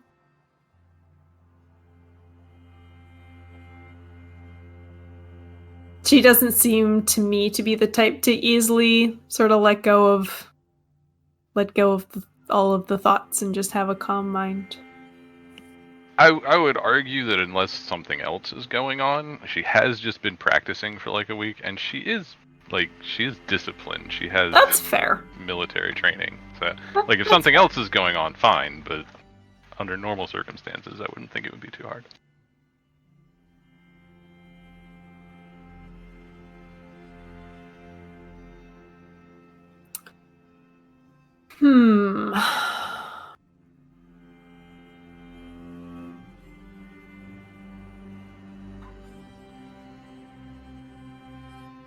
And I'm perfectly fine if nothing happens. Like, yeah. Let me think about it for a bit. We'll come back to you. Journey of self-exploration as much as anything else. Sure. Self-discovery. Let's come back to you. Kamel. Me. After one day off, Severa comes and finds you again and brings you for meditation. And before we start, I'm just gonna... My friend Fire is an idiot. He's also not entirely wrong. He's an idiot, but he's not wrong. We talked to the goddesses. Their portfolio, their relationship is more complex than anyone is aware of. And in the same way that a werewolf is not necessarily an irredeemable monster bent on human destruction, Sheras is not necessarily the epitome of all evil. She has a role. And she and her sister are two sides of the same coin. And I think it's only fair to realize that, and that they share certain things, both as gods and as sisters. And you should be aware of that. Make a persuasion check.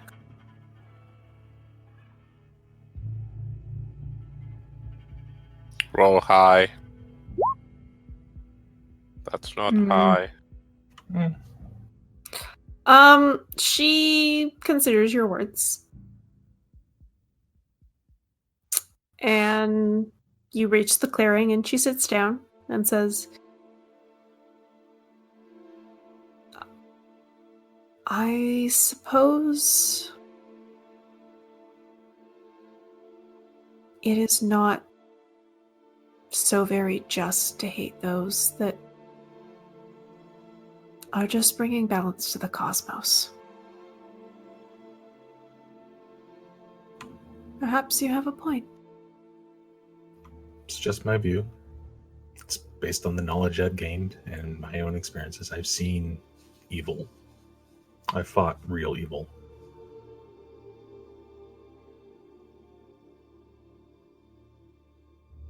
My knowledge is also based off of the experiences I've had in my life. Selene has helped to guide us when no one else would dare. I see your point, and I understand where it comes from, but I think Selene would wish you wouldn't judge her sister as harshly as you do.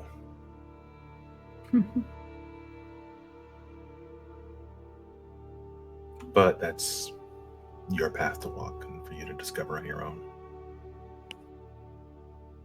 Yes, it is. And with that, he just sits down and gets to work.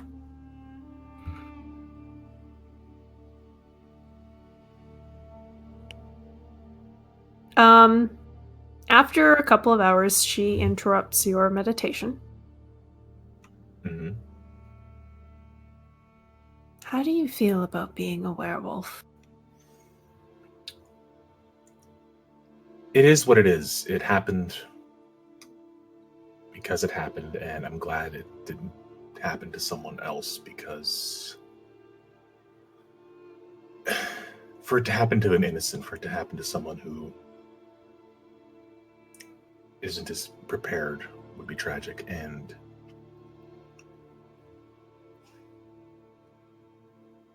it's not my path permanently. It's my path to bear this for the time, but it's also my belief that it's not my path to bear this permanently. And as a creature with free will, it's my desire to seek the removal of this curse. I can't finish what I've started with this curse over my shoulders for the rest of my life.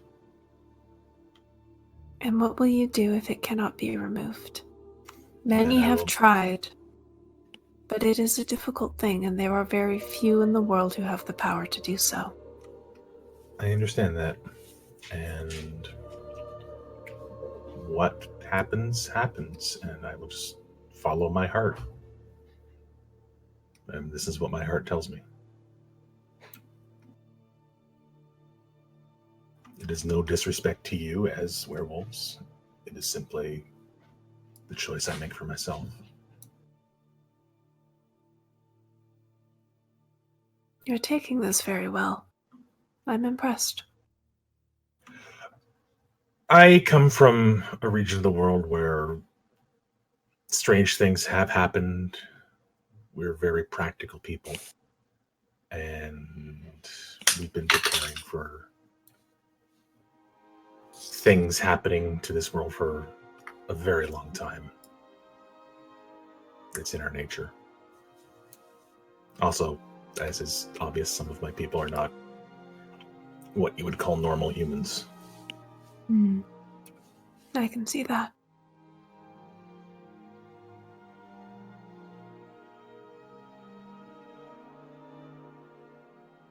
I think you'll be all right. Thank you.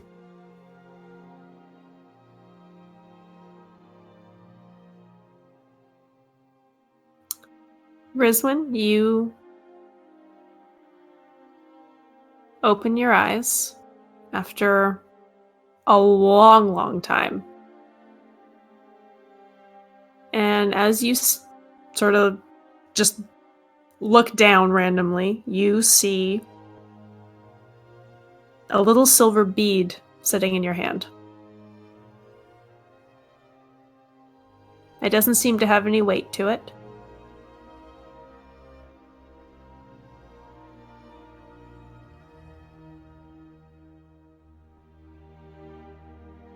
I kind of examine it closely.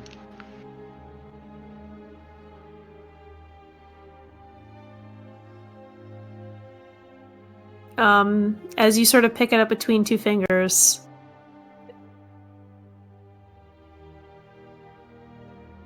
it's almost like it wants to break, and it just sort of dissolves between your fingers. And that memory I took from you, you now have back.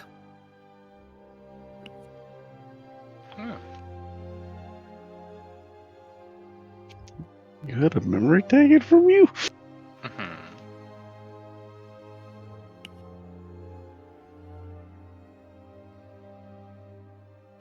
I walk back out of the temple and look around to see, is there any, like, branches that have fallen off of trees or anything like that? Like just some dead wood on the ground. I don't want to actually take something off of a tree. Yeah, sure. You find a couple of twigs. Okay. I will spend as long as it takes to carve sort of a representation of both of them. Something close to what fire has? I don't remember what fire has. Oh, was that supposed to be a secret? No.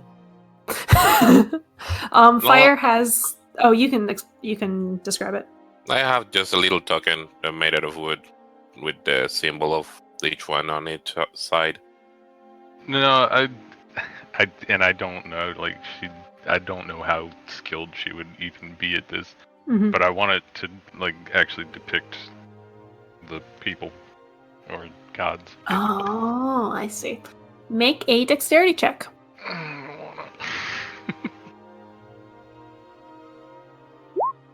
Ooh. You're pretty impressed with yourself. This doesn't look half bad. Like, it's hard to do a lot of detail. It just kind of looks like two female figures, but it's not bad. Yeah, despite being that dexterous, I'm still gonna say it probably takes me the better part of the second day to finish that. Uh-huh. And unless there's a more obvious place to leave it, I would leave it in that bowl. Okay. And then head out. I guess in the mornings, probably be night. So I would spend the night there and then head out. Okay. Next day rolls around, and you walk all the way back down the steps. Through Ethiel. You get some looks as you pass through that village. A few waves. The path go directly through the village? Yes, it does. What is the land around it? Because I super don't want to draw attention to myself. It's like pretty steep mountains. You can, well, no, I'm pretty sure you have to go to the village. Okay. Then I do so as quickly and without drawing as much attention as I can. As a couple people still notice you and they wave. Yeah. But they don't stop you. And a few more hours later, you see the white marble spires of Astoria.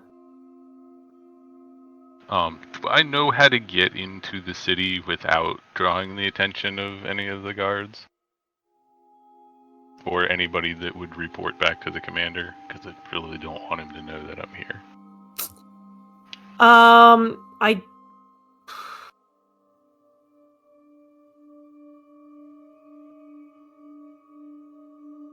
I don't think so. Like, you pretty much have to go through one of the checkpoints. Okay. I would take off my armor and find somewhere outside of the city to hide all my weapons. Okay. And, like, anything that's not like a standard traveler would have. Mm-hmm. And then I would want to either get a lot of dirt in my hair or find some way to hide the color of it. Sure. And just kind of try to look like a dirty person and get into the city, hopefully without them recognizing me. What check would this be? Like a Deception? disguise kit. Yeah, deception maybe. Performance. Sure. Let's say it can be deception or performance. Your choice. They are the same. Okay. God damn it. You're not stopped, but you do draw some attention. You hear one of them kind of whisper to the other after you pass through, and you're not sure that they made you, or I don't know. You caught their attention in some capacity, but you're not sure if they made you or not. Okay. I go and find Chloe. Okay. While you're doing that, one morning, Camille is once again out with Severa. Darrow comes and rounds up the rest of you.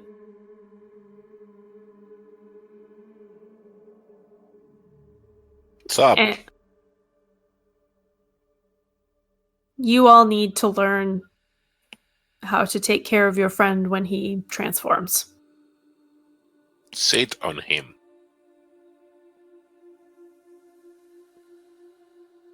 I do not recommend it. Unless you're Rizwin. Which you aren't. I'm not. I'm trying to, though. Let this guy self to look like Griswin. You don't smell like Rizwin. No, I'm not. Good trick, though.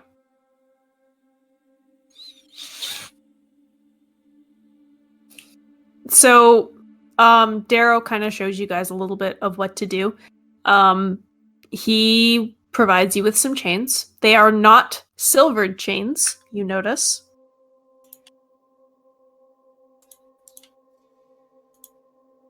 And he specifically says that you should not use silver chains because it will stress the wolf out even further. He recommends that you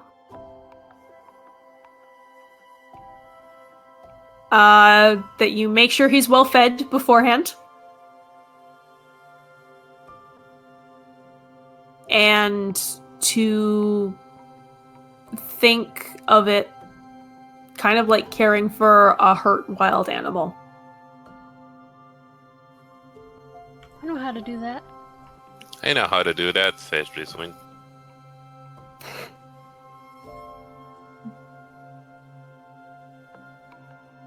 Just don't let him bite you.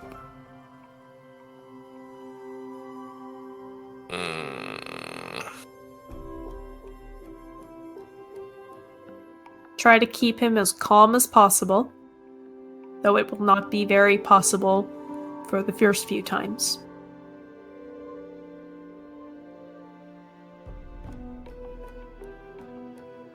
And whatever happens, make sure he stays put.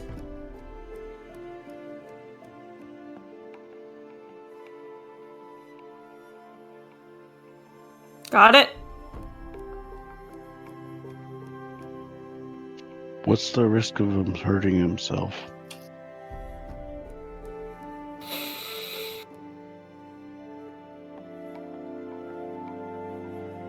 It depends on the individual. Some are more prone to it than others.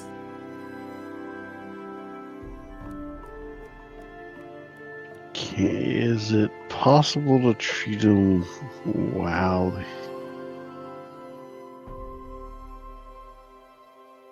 Is there a safe way to treat him? Because he's probably going to be one of those types that hurt himself during the process. That's what the chains are for.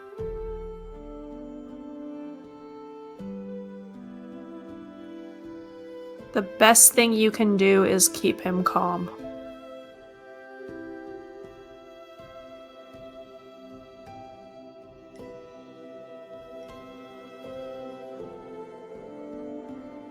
I haven't figured out how to do that when he's normal.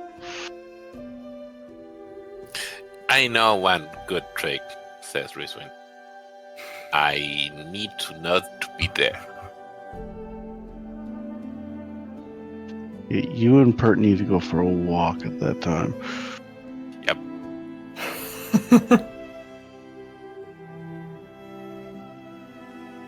All right. He doesn't hate fire. He just thinks fire is incredibly irresponsible and naive. Yes, which is not going to help him stay calm. Fair.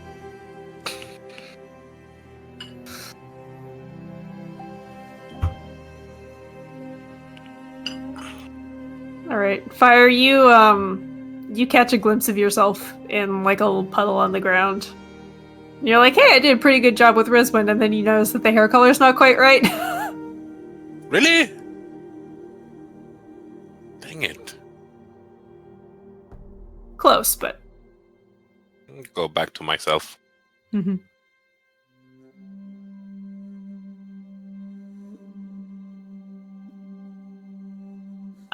Darrow takes you hunting after a couple of days. You can sense that you're getting kind of antsy. Probably especially Mellis. And so he brings you along hunting. I mean, I would have been doing that anyway. Yeah. But now you're hunting for the village. Not just to make Mellis fat. Has Kitty gotten chunky? Oh Lord, here he comes. I don't know, Mist. Has Mellis gotten chunky? Probably not, because, getting exercise with the hunting. Yeah, he's still a growing boy. Thick cat. Thick tentacle cat. I use Pass Without a Trace to help in the hunting. Alright. I'm sure you guys do great. Bring back lots of deer. Oh, squirrels. Deer. Oh, squirrel. Rabbits. Trash panda. I can't imagine raccoons are good eating.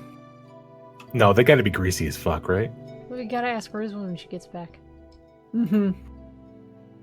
Y'all don't know that happened. No, I think we just assume that you'll eat anything that has fur and 4 legs. I mean... speaking of Rizwan,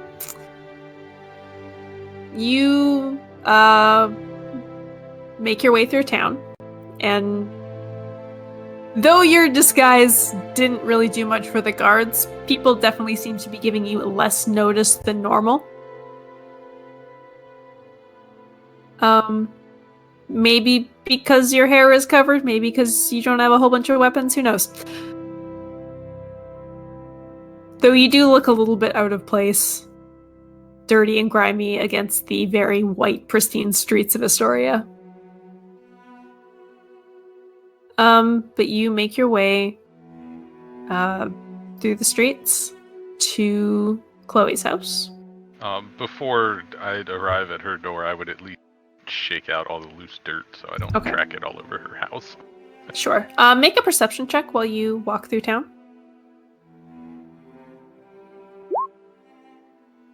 Okay. You find a little alley where you can clean up a little bit. Perfect. And you walk up to her house. It is stone, like most of the buildings here, and just as white and pristine. And you raise your hand to knock on the door, and it opens before you can even touch it. And you are face to face with a dark-skinned half-elf you know as Malir. He is dressed in full army uniform with his sword. And he, seems to start a bit when he sees you, and then just blows right past you.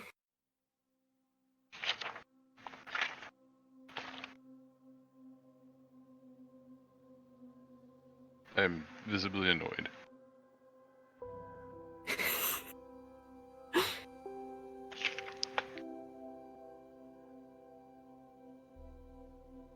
And I also make a mental note that I'm not spending the night in the city. Uh-huh. And then knock on the door. You hear somebody wrestling about. And you hear Chloe say, "Do you forget something?" I say, how to be a decent creature. Oh!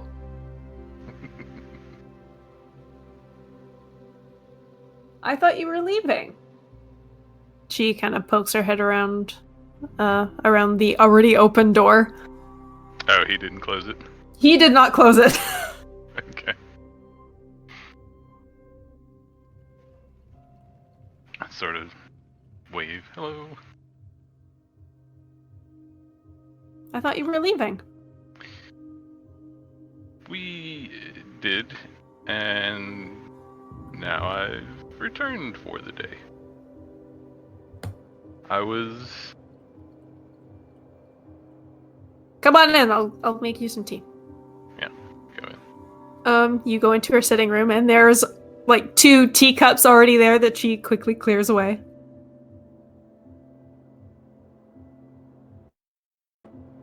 I think about asking her what that was all about, but then I think better of it. If she's paying attention, she'll see me Yeah, she kind of not.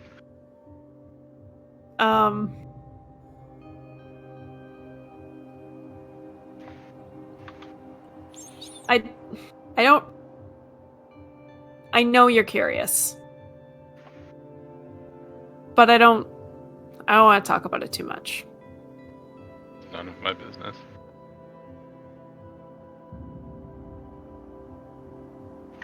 It is a bit of your business. And it's really none of my business. Hey! She Hey-o. comes back Happy and birthday! Thank you. Happy birthday! Happy Happy birthday. Let's sing. Let's not. Let's not. Birthday to you. This is your birthday song. It isn't very long. Do do do do Sounds do good do too. do do do do do do do. It's too long now. Sorry, you ruined it. Sorry, I'm on the fire mood. Yeah, okay. Do at the end. So Chloe comes back while she waits for tea to boil, and she says, "I hear you were offered a champion position."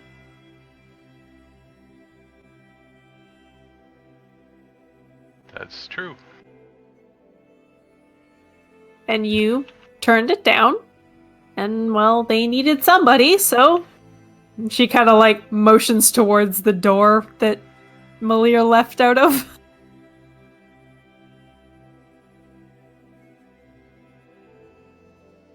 I say something snarky, but I can't think of what it is. Sure. Something about second best option or something like that. I don't think you're wrong about that, and surprisingly, I don't think he thinks so either.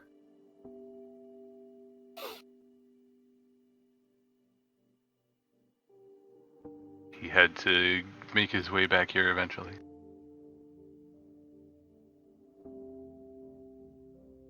How do you mean? Fuck. Well, I think we both knew that he wasn't gonna spend the rest of his life back out in the wilds. Well, I think he'll be spending a lot more time out in the wilds now.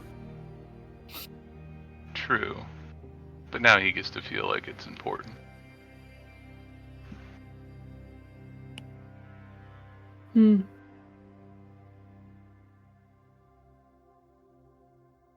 I guess we'll see. So it's been like a week and a half at this point? Yeah. Okay. We sort of, again, I don't have any real special purpose of being here. It's more Sure. like she was just feeling lonely again and needed a face. Yep. Yeah, that you... was like more than a month familiarity. Yes. You spend the rest of the day chatting it up with an old friend. And then I leave the city quickly. Alright. You get back fine. It takes you another day, but... And I regather all the stuff that I hid. Mm-hmm. Hopefully it's still there. Sure. Hey, Pert. Yo.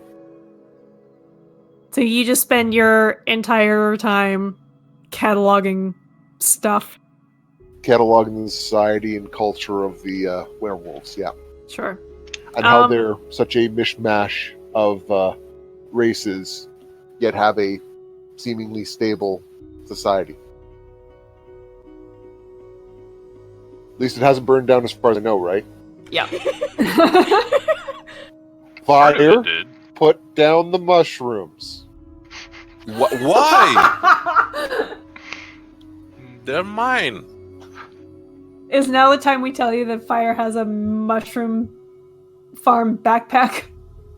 I think we already established he was going to start working on that before. So He I'm not has it shocked. now.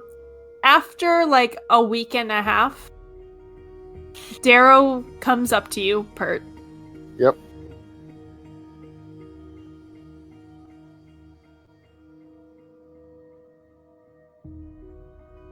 Are you writing for your own amusement? Or...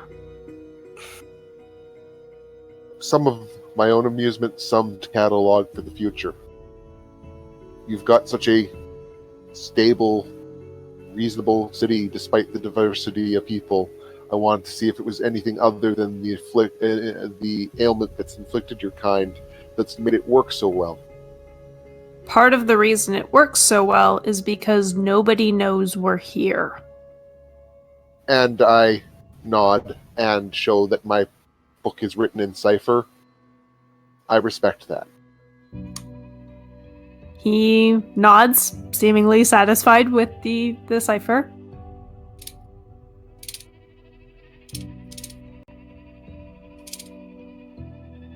We work because we're not different. We all suffer through this curse.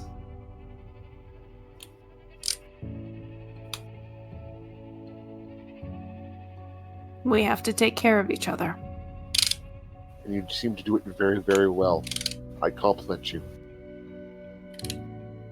Thank you. You may continue. I will make a point of scribbling out any references to location, if I made any references to location in my notes previously, so that even if someone else were to find and decode my cipher, it would simply be a theoretical reference, basically. Hey, this is a neat idea. Sure. But no names and no locations. Okay. Even geography would be left obscured. All right. Is there anything else you wanted to do? Not really. Okay. A few more days pass. Rizwin comes back. I realized I should have went and found Grammy. You still have a couple of days left. Yes, but I'm sure you don't have story written for that. I do. If you want to go see her, you can go. Zoe goes and tries and find Grammy.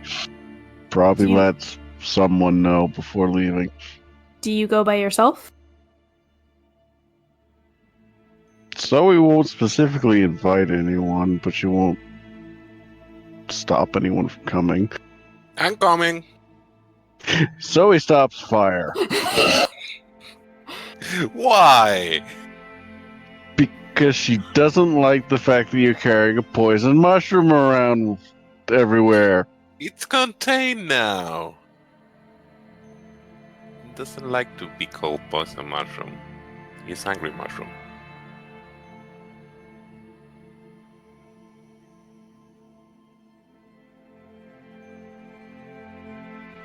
So is it just Zoe and reluctant fire?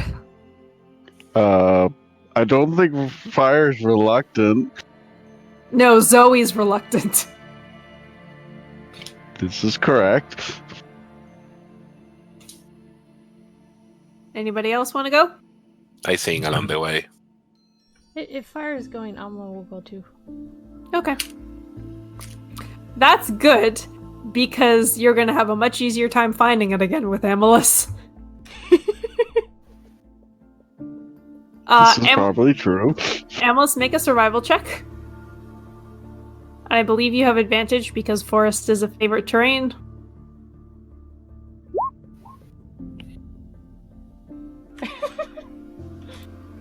12's not bad, especially because you've been there before. I'll say you find it after a little bit of searching. Yeah, you come across a little hut in the middle of the woods. There's a fire pit, but doesn't seem to have any fire in it. It's quiet.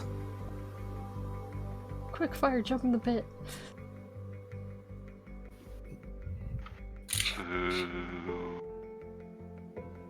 I say boo too. Quick pit, jump in the fire. Zoe walks up to the door and knocks. Alright, you knock. Wait, I'm the one who knocks. Fire also knocks.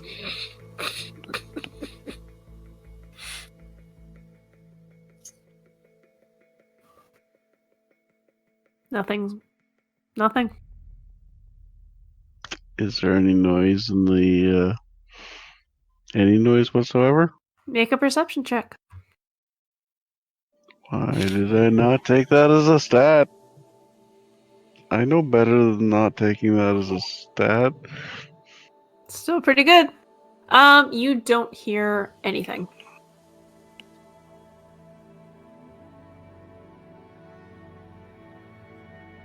I think she's not around. I am actively worried. Since the last time I saw this woman, she was in the hospital or medical ward. or whatever we're going to call that. So he gently pushes on the door to see if it's locked or not. It is not locked. It opens when you push on it. And can I tell if anybody's been living here or if it's completely abandoned?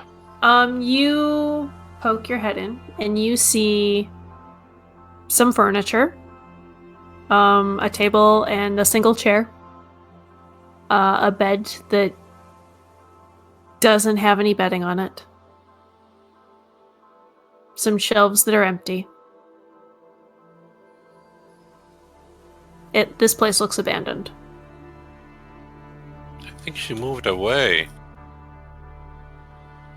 That's weird.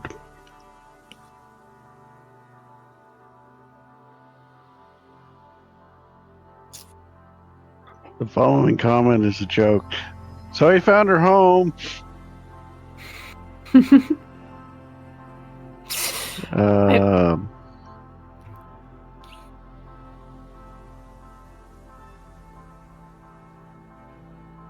Were you going to say something? I was gonna ask if you wanted to investigate. I think Zoe would take a step inside and look for something, though at this point her hopes are kind of dead. Mm-hmm. Yeah, make an investigation check.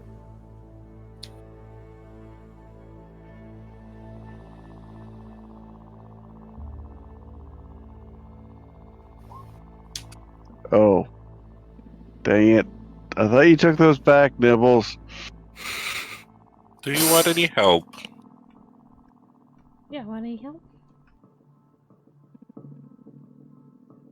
Choose to look around. You can do an investigation, assuming Jamie allows you. Sure.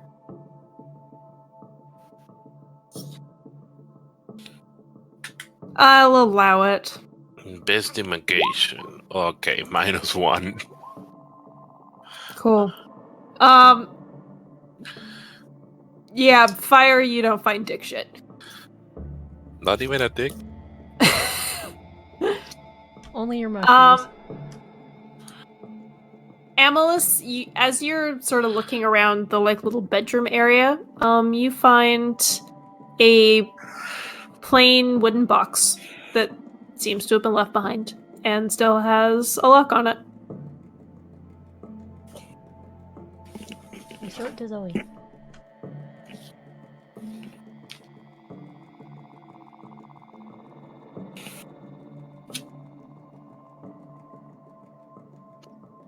Is there a key around? Not with a 3 investigation, there isn't.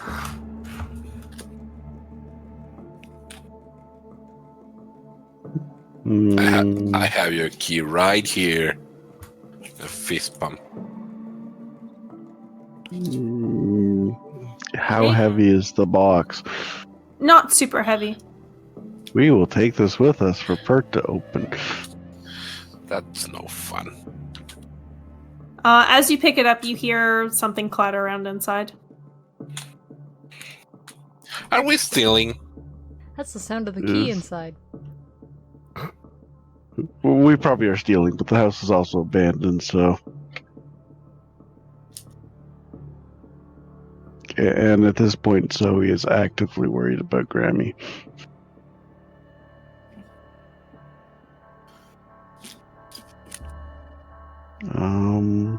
If there's nothing else, I think we head back. Okay, you go back with this, Cats have really this good box. senses of smell.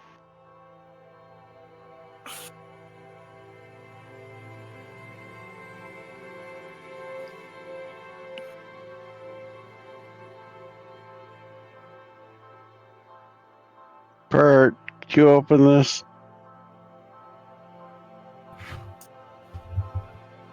Yeah, Bert can try opening it. He hasn't worked his magic in a little while. He cracks his knuckles and flexes his fingers, and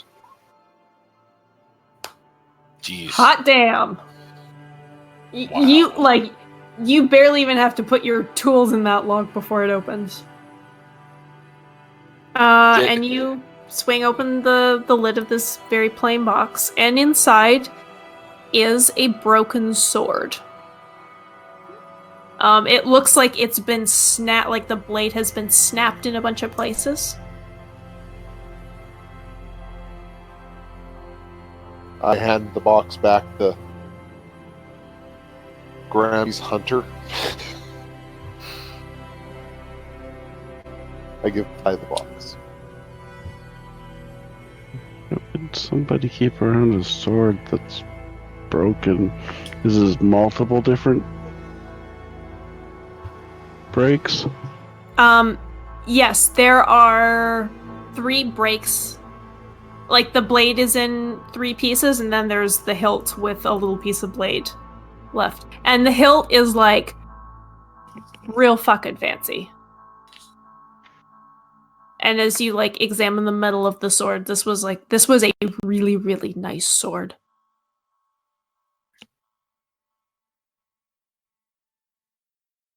Is it still sharp? Yeah. So he does the hair check. Does it look like something that could be identified, say, via knowledge of general history? Yeah, you can make me a history check. Turn off tireless precision. History. Boy, oh Nice. boy, oh boy. This isn't... Like, you recognize some of the designs on the hilt as being Elvish, as in from the Elvish kingdoms to the south Elvish. But not the 7 elven kingdoms that have collapsed. With a 27... Okay, hang on a second. I wasn't expecting this to happen today. We need it, Bert. Just Gotta go checking. into next week's notes here. Just checking. We are level 4 right now, right? Yes. Okay. I just couldn't remember from last time because it had been long enough. I was like, I should check.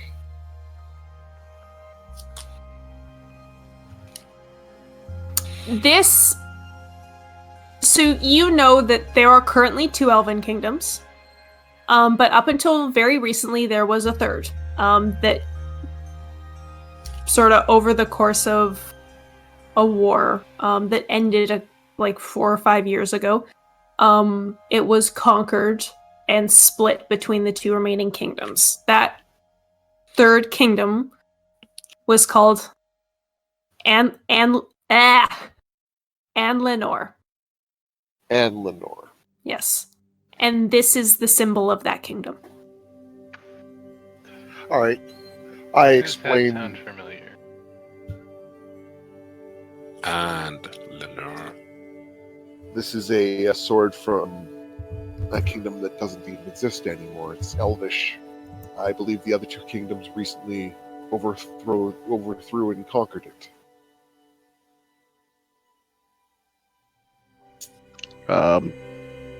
So he lays out the pieces and attempts to cast mending on it.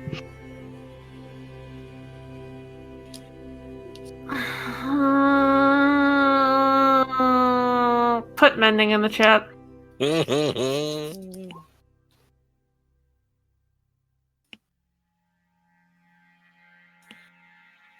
I am Yeah. completely aware this may not work. Or if it works, it won't be magic like it used to be. It does work. The sword is... You cast mending a few times, and the sword is now back in one piece. Make an intelligence or a wisdom check. It's the same thing. You're pretty sure...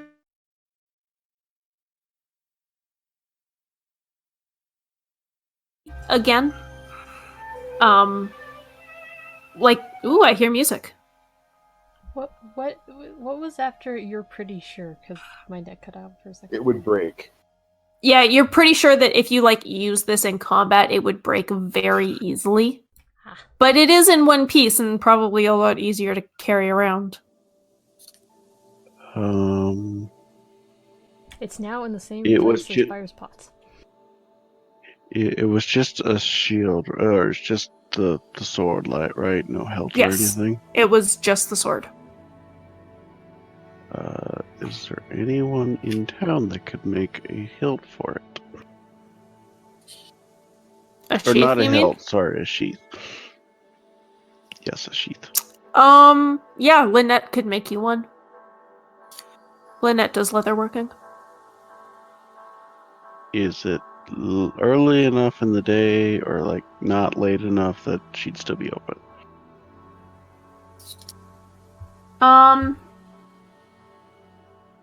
Yeah, even if it say you can give it to her and she'll put in a rush job for it, because the full moon's only a couple of days away by now.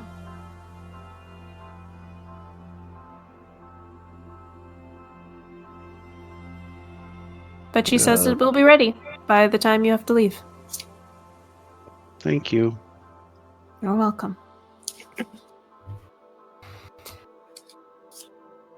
And a little more time passes. I have one more thing before we get to the full moon. Okay.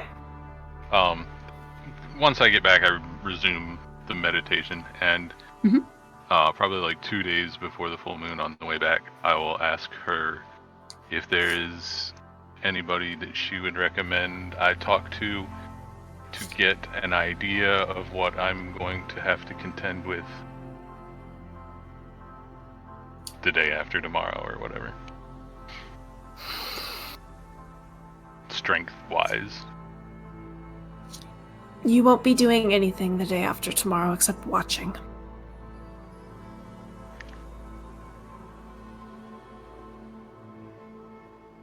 You let us handle this part. I look skeptical, but keep quiet. Okay. And after one more day, Camille, you are walking back to the village.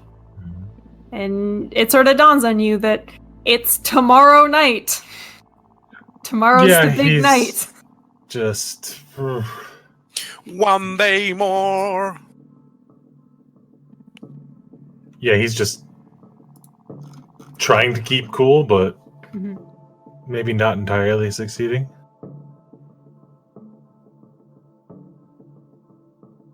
He's visibly rattled by the thought of it all.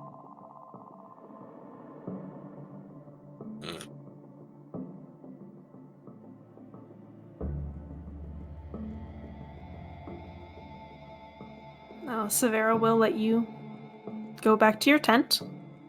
Although she suggests that perhaps you want to sleep inside tonight.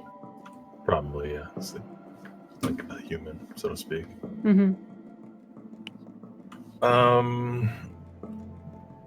First, the dawn of that day, he's gonna go to Rizwin and hand her a chain from around his neck, saying, "Keep this safe for me until I ask for it back, please." It's very, very important.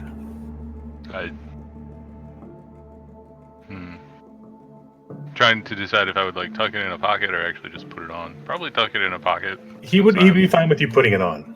Well, yeah, but I'm convinced that I'm gonna have to like restrain you tonight, so I wouldn't want to be wearing it during. Or you can give it to Zoe. Either one of you two. Yeah, and of note, she's at this point she's sticking very close to you, so you don't have to look far. If you investigate it all, I can tell you what it's made of. I don't think she would be that nosy. I will approach to Kamal. Hey, buddy.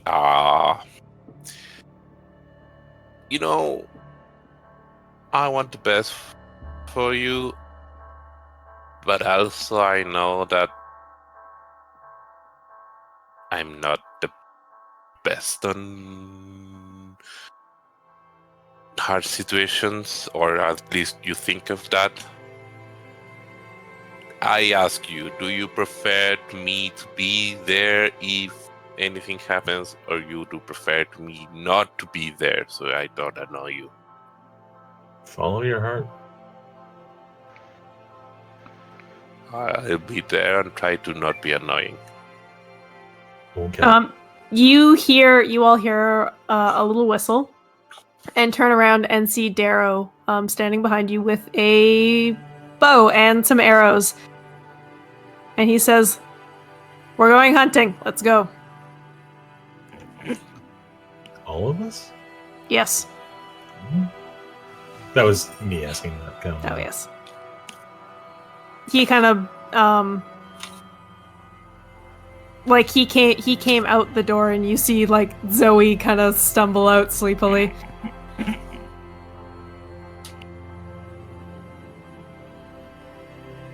And he ushers you all out of town to go hunting. Everybody can make me a perception check. Advantage or no? No advantage.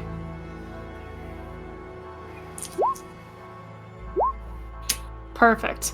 Quick question. Judging by what he's carrying, do I have the idea that this is an overnight hunting trip? Nope. Okay. Perfect. Perfect. Pert, Amalus, and Fire. You all at one point turn around. You guys are kind of in the back of the group. And you see Lynette kind of poking around the side of the building, watching you guys go. And as she's like seeing the three of you looking, she kind of puts a finger to her lips. And then she sneaks around across the street to another house, carrying a basket of cheese? Okay. You're not the one who's supposed to be making the questioning sound there, Jamie. Ooh, cheese.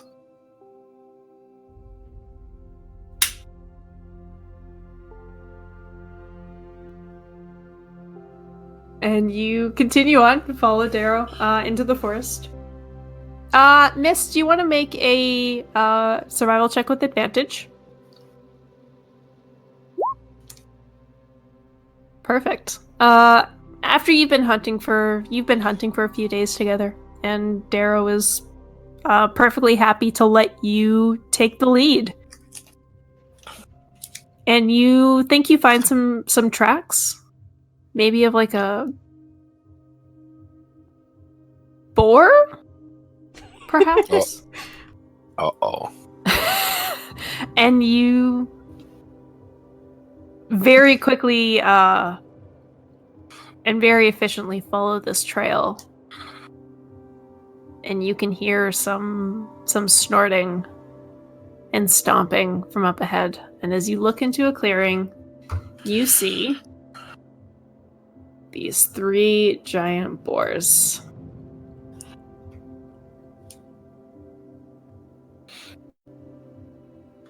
And as everybody enters, I need to put Pert back on this map.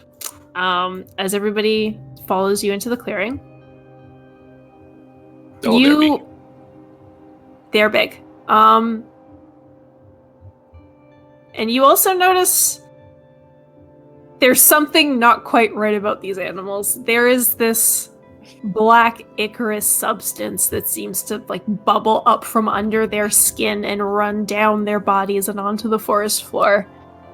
One of the boars that turns to look at you opens up its mouth, and this ichor is dripping out from between its teeth.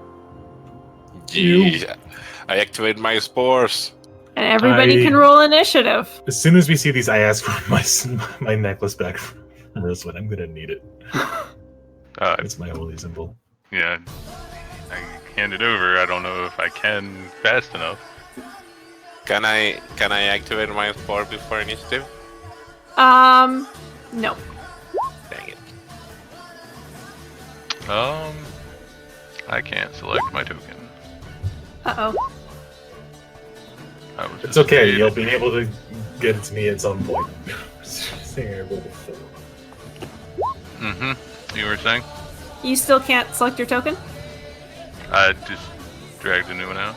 Okay, No, that's I can't select that one. Oh, what? It's not into a correct layer, perhaps? No, it is. There. It seems to be moving for me anyways. Let me just make sure that I didn't F up the scribbles.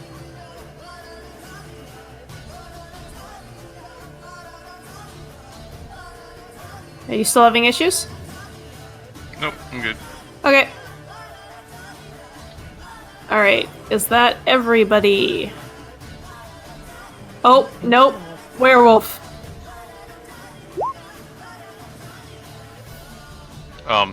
I assume that these are the same ones that we almost got trampled by previously. Or maybe, you're not sure. Similar constitution, anyway. This is All right. so boring. Oh, boo. Alice, you're first.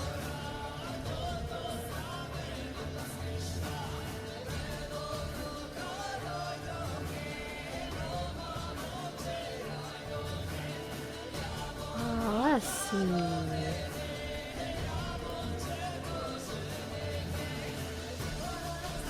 Do I have a clear shot on them?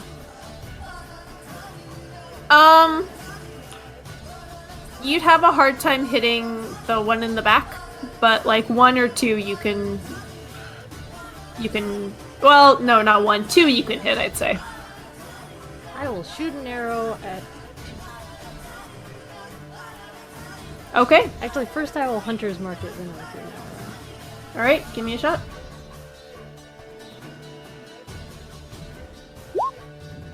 Oh, that hits.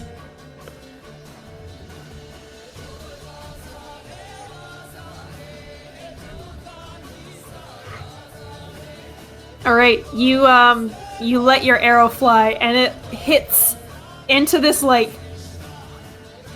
bubble forming of the black ichor, and as the arrow hit, the bubble just bursts. There's little splashes of this black stuff everywhere. Ew, ew, ew. Gross.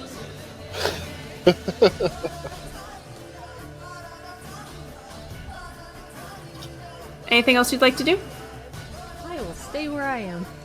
Okay, Bert. Alrighty. So we've got this hill in between us and the boars, right? It's not like a big hill.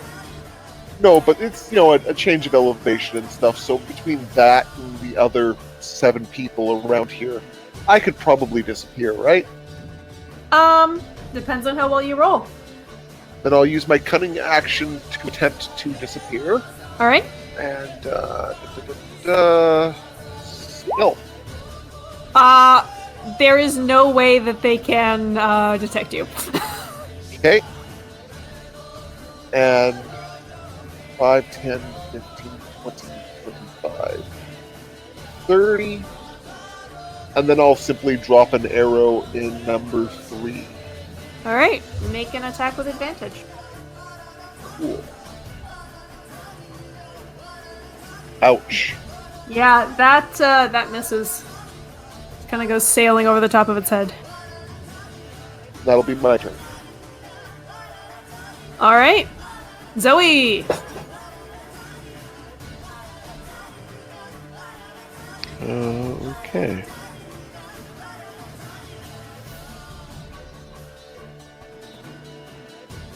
Zoe and Owl. Well, Zoe is going to go... I think that was right. Nope, not right. And can I see... number 1 there? Yes. So we will do a blast of the Eldritch Time to number 1 there.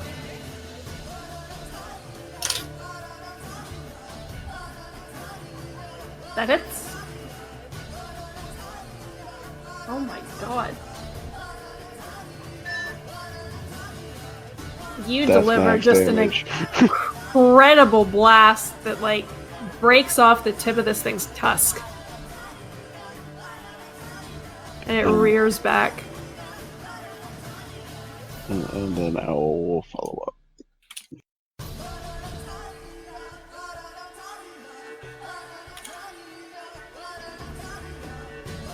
Okay, I just need to check something. Alright. It is the Owl will boar's... use defense. Now, let's see. Number one is going to charge at Zoe.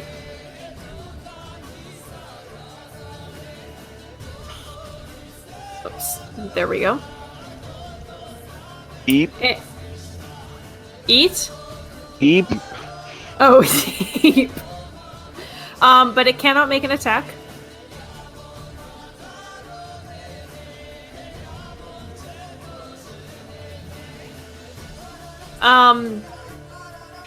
The other two are going to... Actually, no, they're all going to run towards you, I think. Oh. But it looks like that.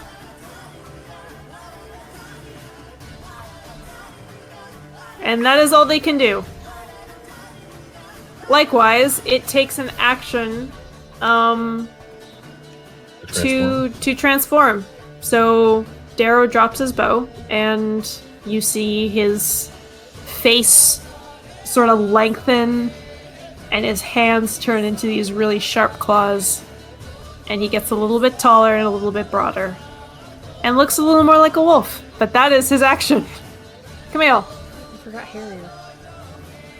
A little bit hairier.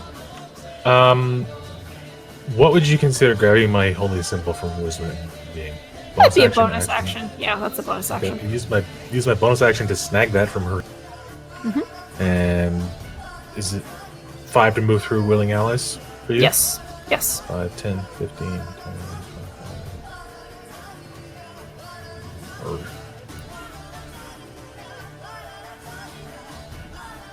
That's hard. 5, 10, 15, 20, 25, 30. There we go.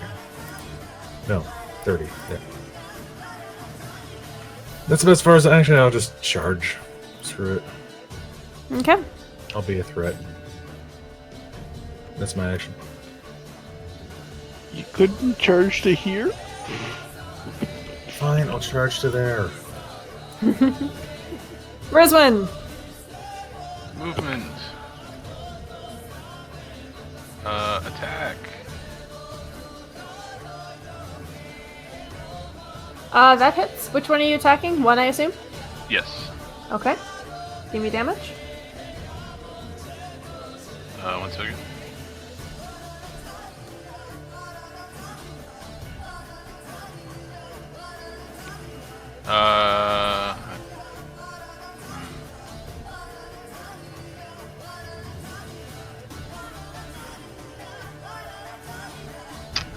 I will add a goading attack to it. Okay.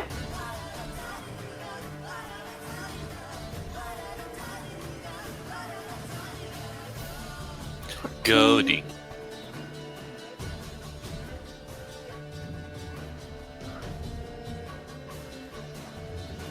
Okay, level 14. Kaputted. It's good to know the boars are not very wise. Sorry, which one did Analyst attack already? Jesus. Okay. That wisdom. Camille and Yeah. Zoe, as Rizwin's glaive cuts through the side of this thing, a whole big puddle of this this black ichor splashes out and hits both of you. Can I get my shield up? Each take 4 points of damage, and I need you both to make Constitution saving throws. What kind of damage is it? Is it necrotic? Just out of curiosity. No, it is not necrotic. Oh. Eep. Eh? Okay. Marissa, is there anything else you'd like to do?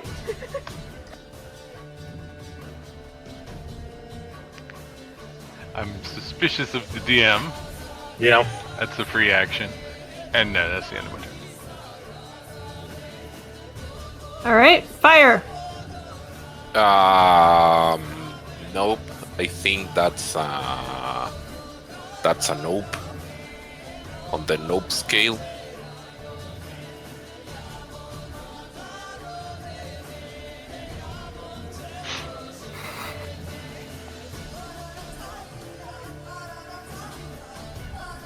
I will cast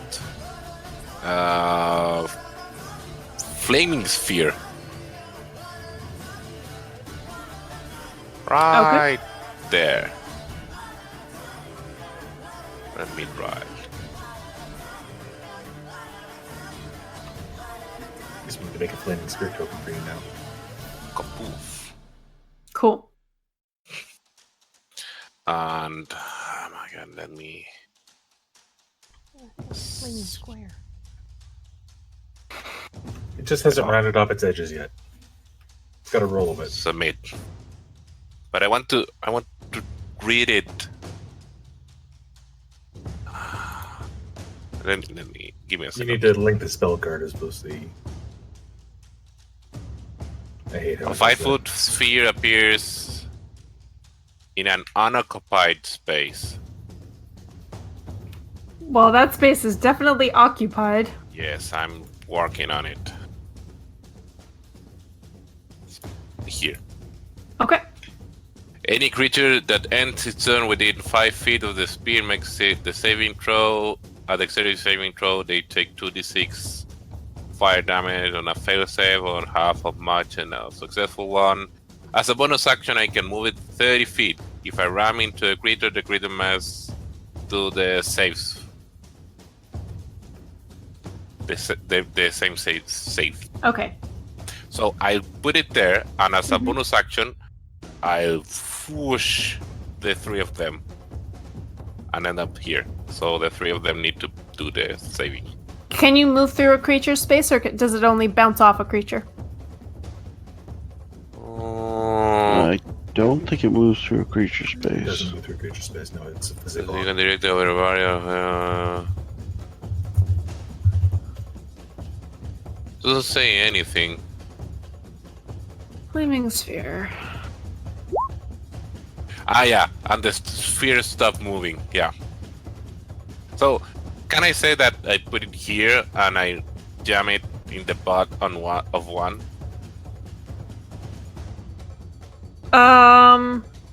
Yes, just make sure that you're within 60 feet. I am. Perfect. Then that's fine. Where are you moving it? I move it Moves one it up up towards one. to the butt. Up the butt. Up the butt of one? Up the butt of one, and then Alright, and it is a dexterity saving throw, correct? yes, Guiding For bolt whole- off the butt. for whole 5 damage. 2! 5 fire damage. 5 fire damage. Alright, That's my turn. cool. And then is it every turn they start or every turn they end? They end. Alright, Amos.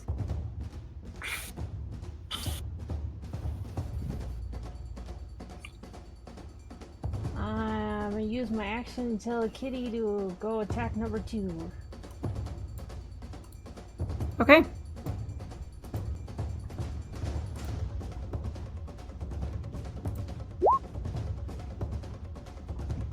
That hits. And this is number 2.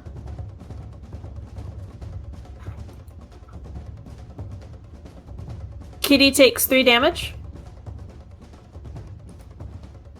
And I need Kitty to make a Constitution saving throw. No, Kitty. No kidding. Poor Kitty. Okay. So Melis's little spiked pads on the end of its tentacles just rake across like the side of the boar's face, and a little bit of the ichor gets splashed on. But seems fine. Hurt.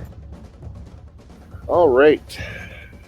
I'm going to use my cunning action to frickin' hoof it to here. Mm-hmm. Maybe not. Maybe here instead. 10-foot radius. 10-foot radius. Okay, here instead. There you go. And I will switch to my rapier and attempt to assist the kitty. Because kitties deserve assistance. And I apparently don't know what a sword is. I now know who inherited Nibble's dice, and it wasn't Ty. Yeah, me. I still have them. Alright, Zoe. Zoe's going to take a step back here. Or several. Okay, the boar will take an attack of opportunity. Number one's a disadvantage. That it is. Let me just roll twice then. Damn it. Ow! Can I take the first damage? No. That's not. I also need a Constitution saving throw.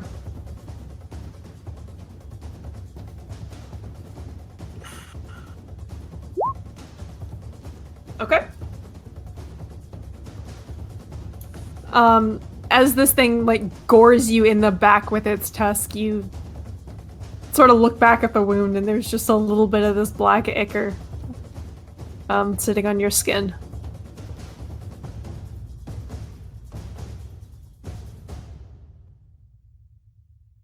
Is this word by any means called Mirrodin? Oh God. I don't get that joke.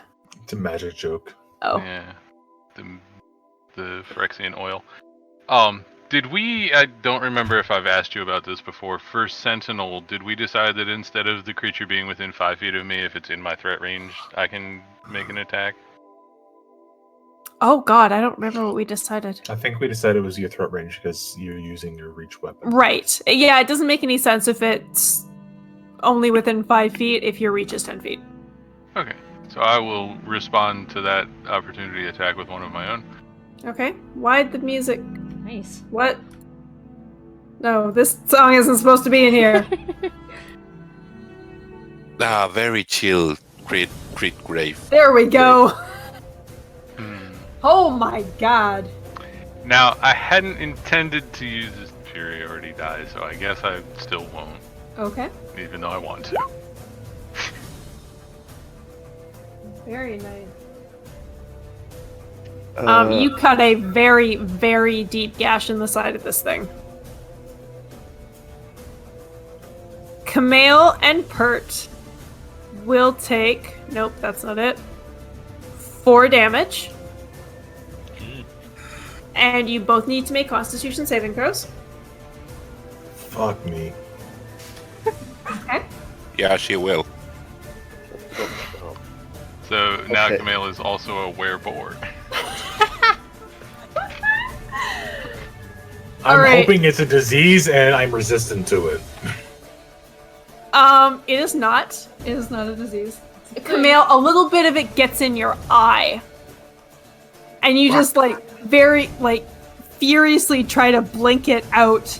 And as you do, it's almost like the werewolf in you wants to come out. Nope, fighting it down. Your wisdom score is reduced by 1. Oh shit. It is not permanent, so don't make it a permanent change. So But I'm at for 11. now, yes, your wisdom score is reduced by 1. Alright. Yeah, it's not your modifier is reduced by 1, your actual score is reduced by 1. Yes, same difference. Yeah. Oh, Zoe, it it's still is your turn. still Sorry. Zoe's turn. My bad. I was so prepared for you to do that. Eldritch Blast at number 1. Okay.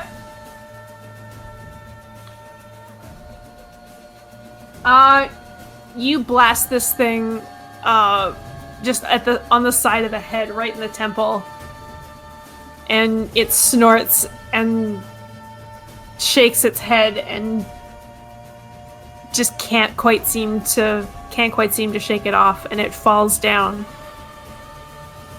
and is dead. Although you notice that black ichor is still kind of bubbling up from it. Black ichor, the best kind of ichor. Oh yes. Now I need to remember how my healing light works, because dear God, I need to heal myself. It's bonus action, yeah. It is a bonus action, but I'm trying to remember how it would actually works.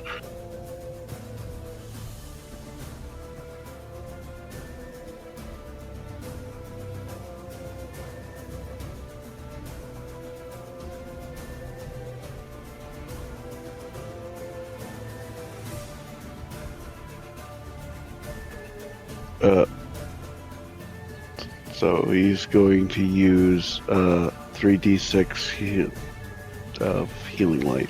Okay.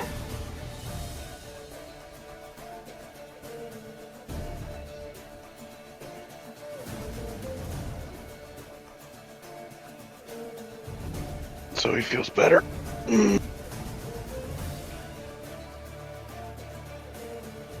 Alright, as light shines from Zoe as her wounds start to close. It is the boar's turn. And to finish off the turn, Nope. the owl will come in, swoop down, help distract the boar number 2. I think that's 2. Mm-hmm. Boar number 3 for Camille. Your owl's gonna die. And then continue moving away. Good. Has flyby. Don't have to stay in range to keep things up, which is why Jamie hates the owl. Okay. Boar number 2 is going to attack.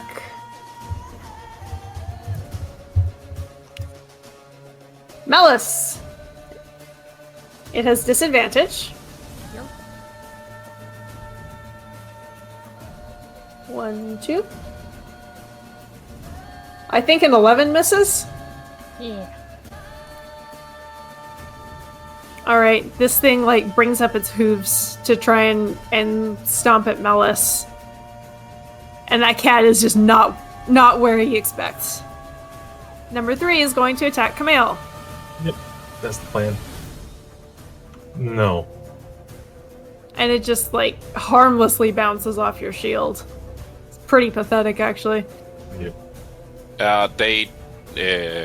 Number 3 needs to make a dexterity saving throw for the fireball. Save Dex. 12 is probably not enough. It not enough. Oh. Take 8 fire. Alright. This boar screams as its hindquarters are being singed, but it's almost like it doesn't realize where the pain is coming from. It doesn't seem to have any inclination to move away from it. Because it has no wisdom. Yeah, interesting that. Alright, the werewolf is going to move up in here. And will... Oh, shit, I need that sheet.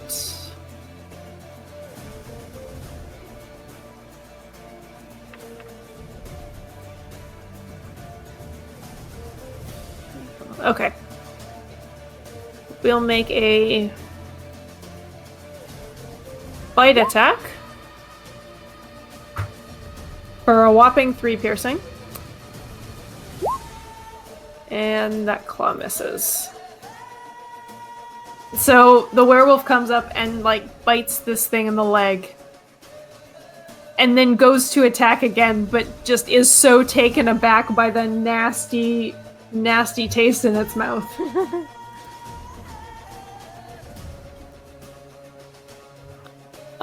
Because it was a bite, only he takes the damage. And then I need to make a saving throw. Okay.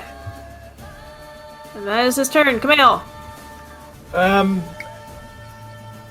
think his anger kind of gets the better of him, and he goes all Super Saiyan, which is his action. And hold on, bonus action. Why not? And he's just gonna mutter a curse at the bar. All right. That's number 3. Yeah. So it takes.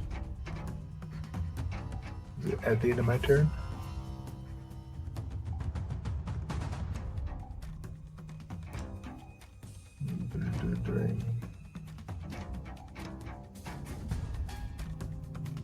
Can't remember if they takes damage at the end of my turn, the end of its turn.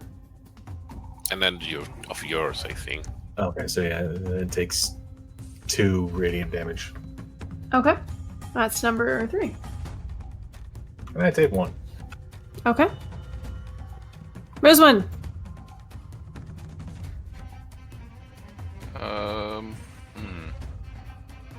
I run up behind Herd, taking care not to startle the werewolf just in case.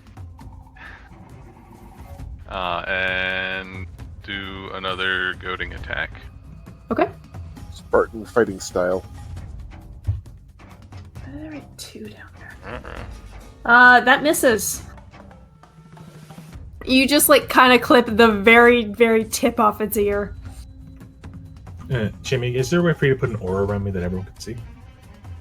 You can do it yourself. I can? I thought you guys could see it when I did it.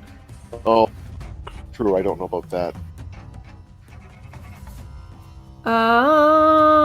Let's see. Aura, it's a 10-foot aura? 10 foot, yeah.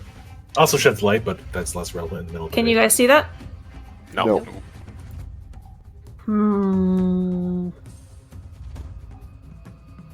That ends my turn. Okay.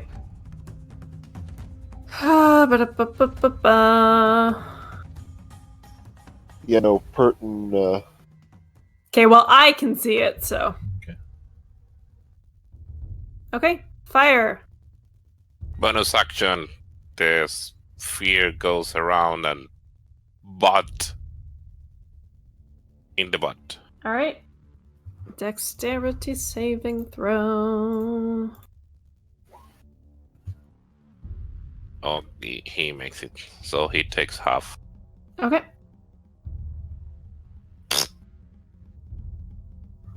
One point of damage. So he still look hurt. Yeah. Probably. I go to her and cast Cure Wounds.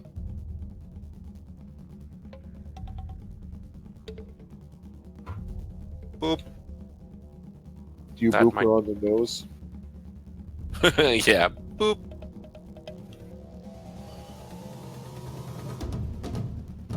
All right, Zoe, you get a little bit extra healing.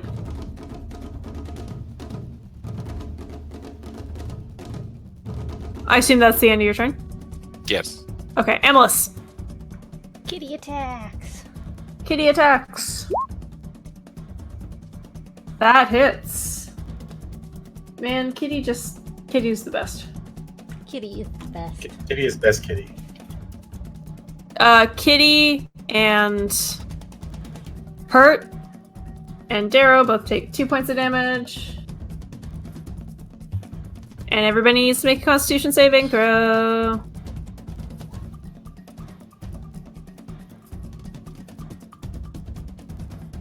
Fuck yeah.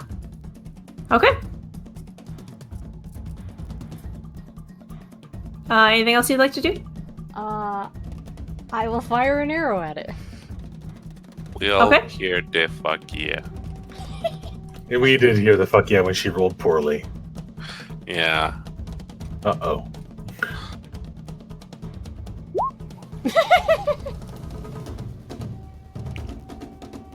You're physically embarrassed by that shot. I'm too impressed by Melis.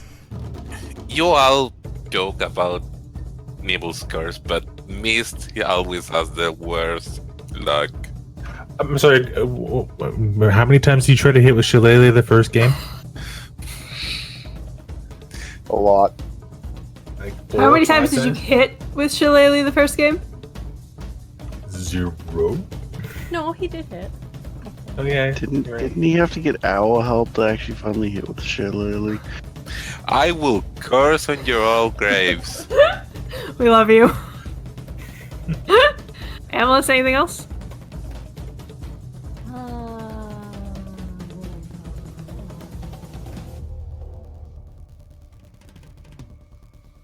Huh? I'll just stay here. Okay. Pert. I'm gonna use the combination of this giant dead body and all of the other people stabbing the shit out of number 2 to use my cunning action to hide and move around behind him. Okay. Give me a roll. This is perception. He does not seem to notice you. Awesome. I will now attempt to figure out how to use a rapier again. The Oh pointy right, end the goes in the stabbing other part man. goes in. Yeah, that Right in hits. the butt. Right Up in the the butt. butt. Woo, boy.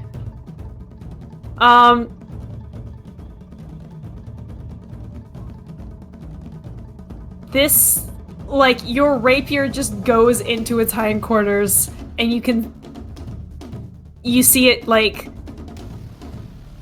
not quite stumble and fall. It just manages to catch itself and keep itself upright. You take 3 points of damage. Okay. And I need a Constitution saving throw. I will just keep rolling 17 and higher on Constitution, apparently. Mm-hmm. But this thing is, like, just about ready to fall over. Zoe.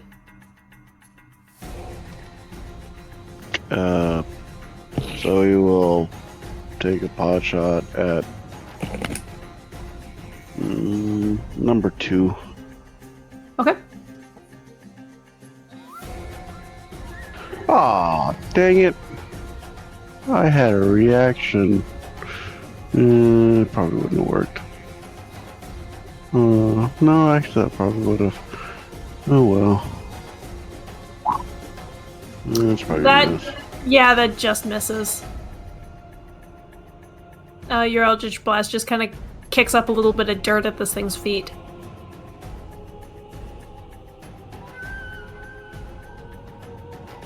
No bonus action. Wait, is anybody hurt? Anybody badly hurt? No, I'm down 9. Minorly. It's fine. Kitty a bit, but not as much as anyone else. Okay. How is our werewolf friend? He's only taken a little bit of damage. Okay, then no bonus action. Okay. The boar that Pert just stabbed in the derriere is hurting really badly, and he sure noticed that one and is gonna turn around and try to hit Pert. Sentinel attack. All right. That hits. You kill it. Ooh, it was just 12. It doesn't. Yeah, it had 2 hit points. You kill it. But Pert, I still need a Constitution saving throw. You still take that 10 damage. All right. A little bit gets in your mouth. This like very strange, acrid taste, and you also lose a point of wisdom.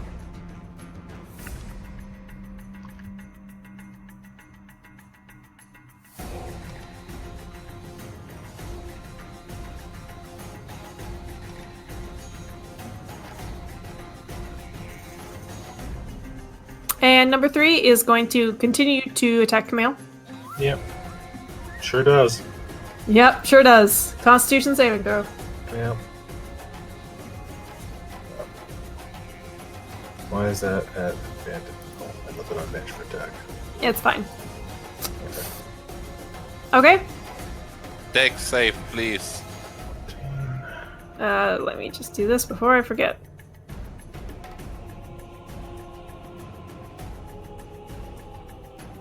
keys. Mm-hmm. I only have that.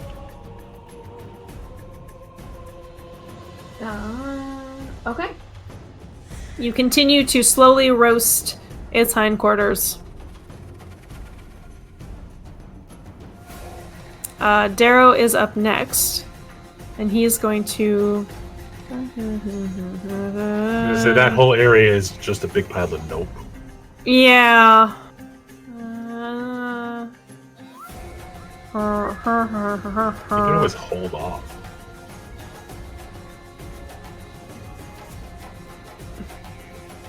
Yeah, I think he's gonna move around, and sort of hold beside Pert. Because he does not want to get close to the sphere or your light of death. Nope. Camille. Fuck this.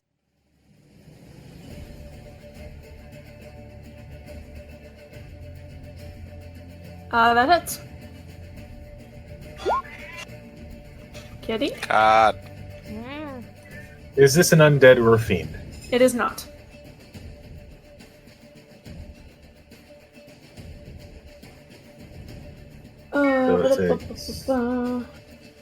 Alright. 13.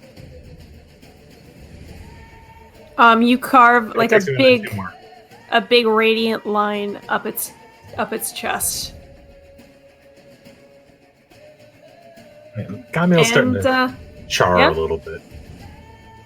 You take 4 points of damage. Yeah, he's starting to. As this black ichor splashes all over you, is all over your sword. God damn it. Sorry, I keep forgetting to turn that off. It's okay. You lose another point of wisdom. Alright, I'm down to 10.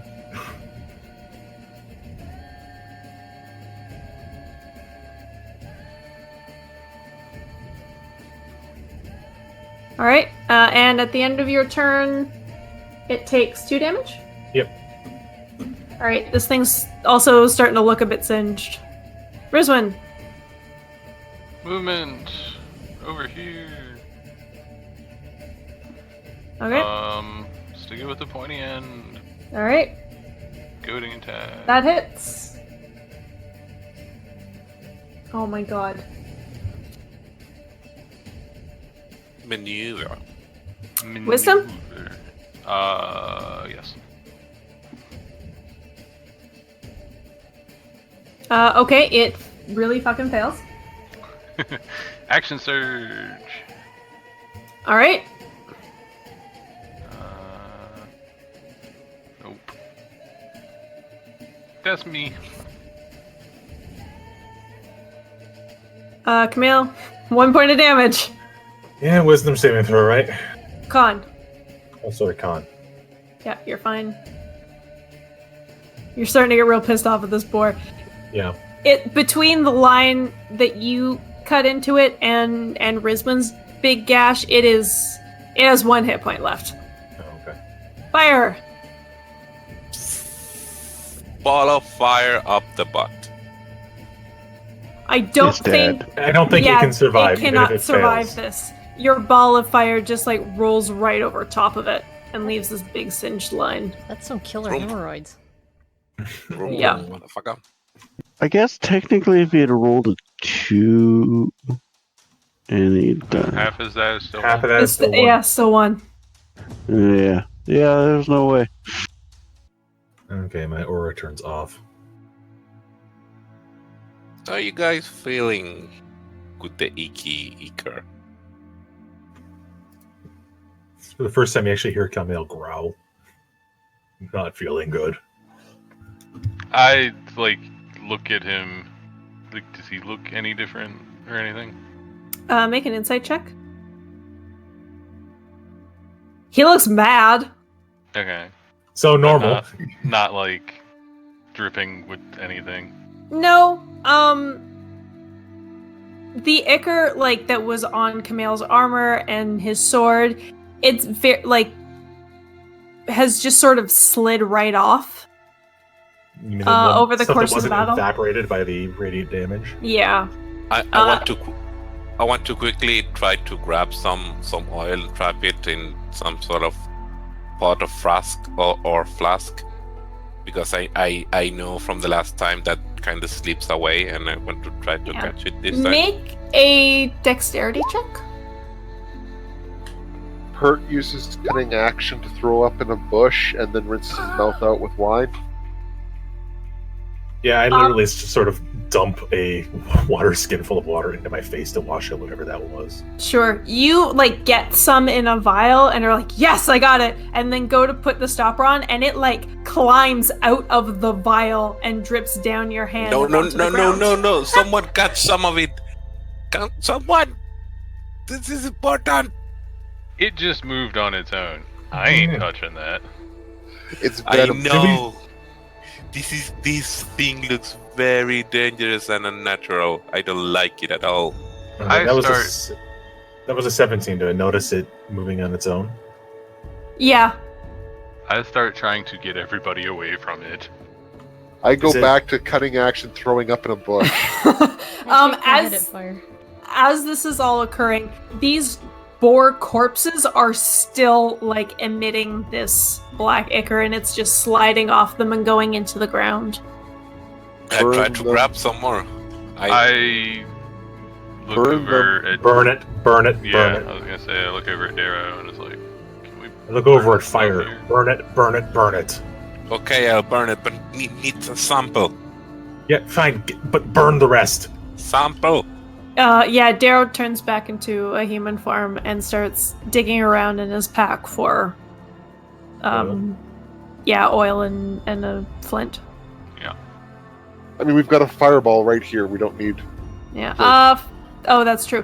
Fire, make another dexterity check.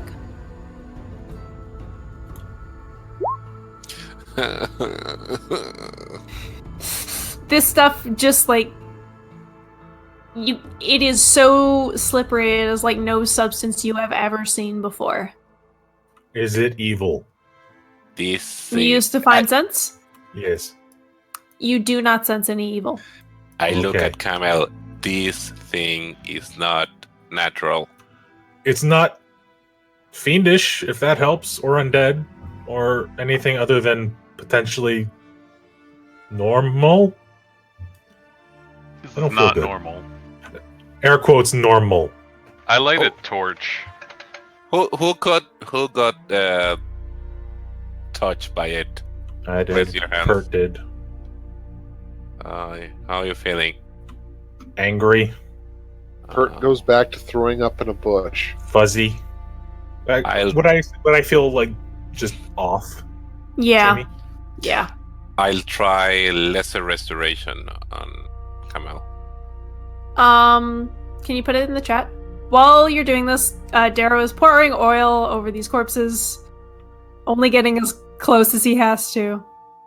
And I'm handing out torches to people and telling them to station themselves around these, so if any of it tries to get away from the fire, to poke it back in. They burrow into the ground. I have seen it.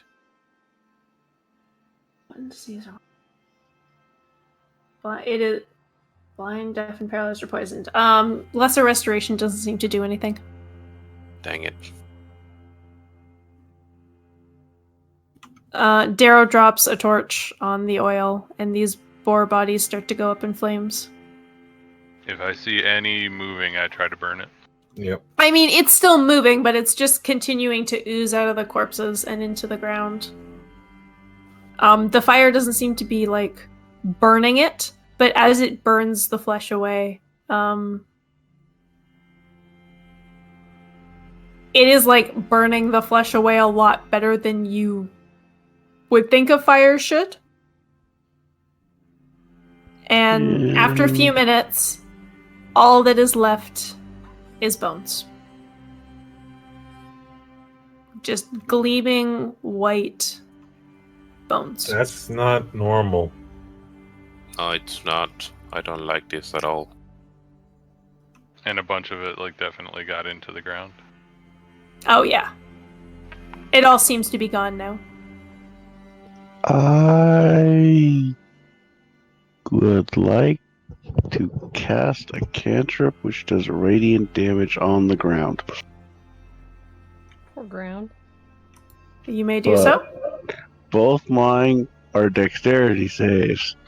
The Earth does not have a very good dexterity. The Earth is not going to save against your dexterity-based cantrips.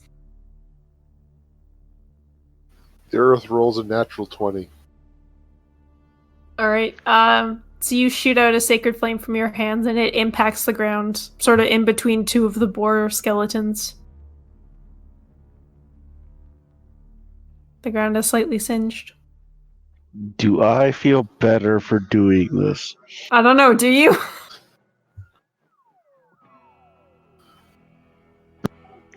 I need guidance from my special friend. Was the question more? Do you feel like it did something, or did Yes, you that's just blow up basically steam? what I was saying. You don't feel like you did anything. Beat up the ground. I don't like this one bit. What time is it? Noon? Adventure time.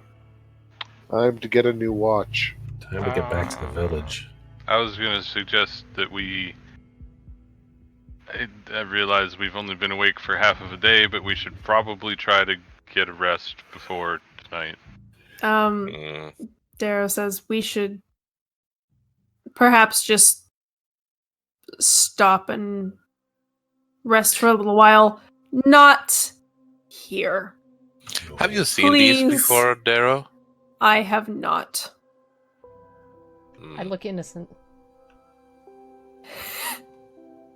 Not Have you that seen this before? innocent. Yeah, once. Where? A rabbit that Rizwin caught. It has this oil. I tried to catch it, but it as you saw, the oil ran away and then slip into the earth. And didn't we see similar boars before? Right? You did see like a pack of 3 giant boars running through the forest. The only person who noticed that there was some black stuff on them was Amalus. Okay. Then I don't say that.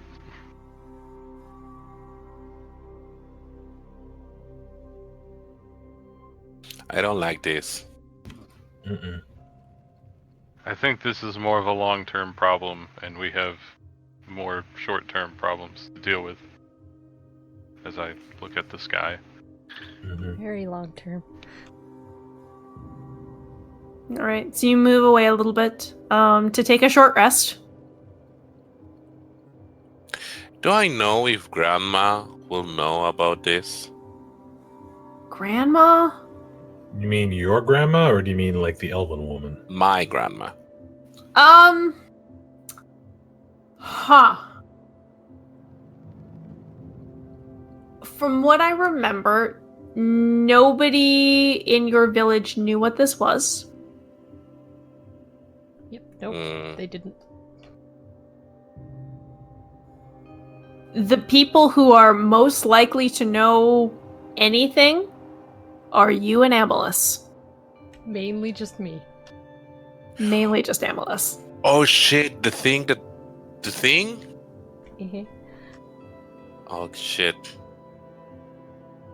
Well, Amalus is not known for being the most vocal person in the party. So the question is, do they tell us anything? I've seen it before.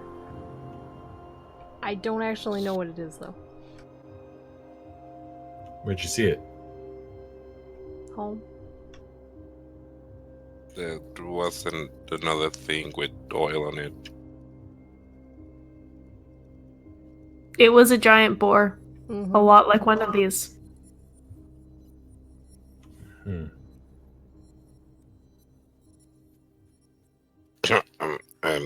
Amalus is kind of the hero of the town.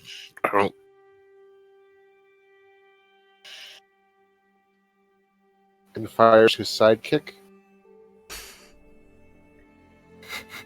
More or Can less. I do a religion check to see if there is any deity closely associated with iconography of boars?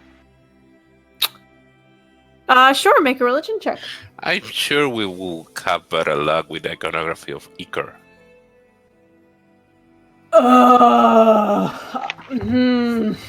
Now you need to look it up. Yeah, see, there You were probably is, but were I expecting don't to know say what it hello. is. I was.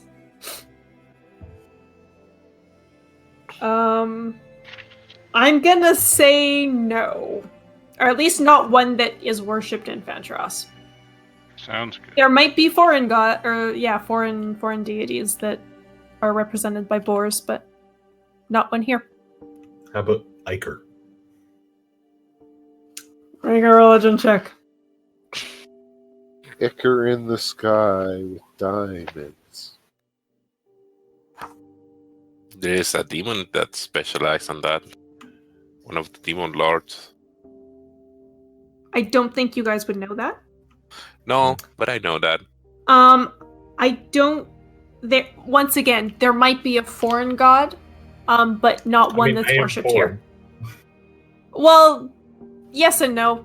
You are still part of what used to be Fantros. Okay. But you do have you do come from a place that has a very distinct culture from the mainland. Sort of like Quebec. You're from Quebec.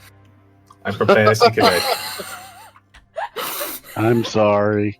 Tabernacle. Actually, he's more like from Fantasy Sicily and Quebec. Yeah. I don't get that. Just say tabernacle a lot and we'll get it.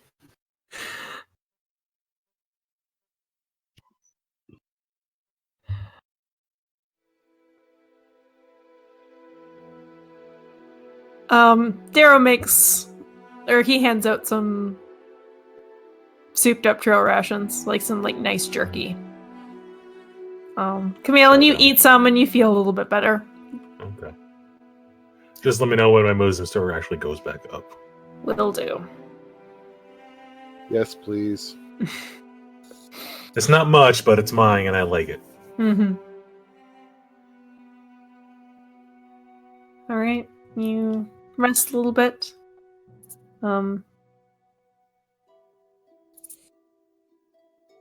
Darrow takes sort of careful note of where this happened. You think he's probably gonna bring some more people to investigate later. And you all decide to head back to town. Nobody's really in the mood to go hunting anymore. Mm-mm. Especially not eating anything from this forest after just seeing that. I can make you shroom soup. And it's, just about mid-afternoon by the time you get back. Darrow's leading now. And Camille, you sort of notice before anybody else with your keen werewolf senses, you hear quite a bit of noise coming from the village. The people's chatting, you hear a little bit of scattered laughter. It smells like food. Okay. And Mellis also seems to smell this, and he kind of slows down his gait and is sniffing the air.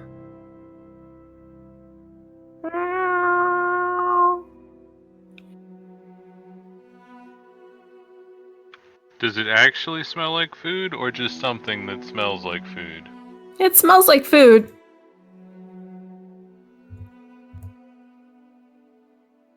Is there any, smoke in the sky or anything? You don't see any smoke. But as you get closer, and you, get near the town square, all of the villagers are there. There's a bunch of tables that are sitting out in the open. They're all piled high with food. There's meats and cheeses and vegetables. And you see, a couple of platters of dried fruit, beer and wine. And all of the villagers turn towards you, and they start to cheer and clap. What? And Darrow I've leans also in. seen this anime. Darrow leans towards Camille. Surprise. Huh? Surprise, motherfucker. That's And literally music his starts to play. This is a surprise party. Kind of touched. We Yay, usually do party! something like this for someone's first transformation. It's a coming out of your we skin also- party. That, sure. And also, you all saved us from an undead army, and it is about high time we said thanks. So go have some fun. I go and have fun. All right. I'll have a limited amount of fun. I take Melis and we go and have food. Does Oh, there's any- so much food. Does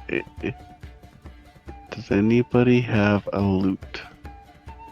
Yeah, you do see a few musicians that have started to play, sort of off to the side, and one of them has a lute. Hurt continues to try to find something with a strong enough flavor to get taste out of his mouth. There's some pretty rank mead. Good. I start following the music with my viola. All right, make a performance check. That's not bad. You pull out your viola. It's probably because you've still got like food in your mouth and are trying to chew and play at the same time. Trying to do all at the same time and dancing and all the things. Yeah, there's a few people that have kind of started dancing. Most people are at the food table. And it's like, it's a bit of a weird atmosphere. This feels like a night party, but it's midday still. Like there's lots of booze. Well, because nobody's something's getting going to happen at night, and that's not a dead party. Exactly. There's lots of booze, but nobody's getting really drunk. There's a couple of kids. One of them you recognize as Milo. That's playing lawn darts, maybe. Oh god damn it, kid. Don't catch. No playing Nope. catch. Does not feel like performing. Okay. There's a couple of groups of adults that have gathered around stumps and are playing cards. But a lot of people over the afternoon come up to you guys. And like this is the first time they've really done so and say, thank you and job well done. Even to Fire, who pissed off a bunch of them. Mm-hmm. Hey, better to piss them off than to piss on them. So, Zoe is going to attempt to convince the person with the lute to let her borrow it for a moment. Make a persuasion check.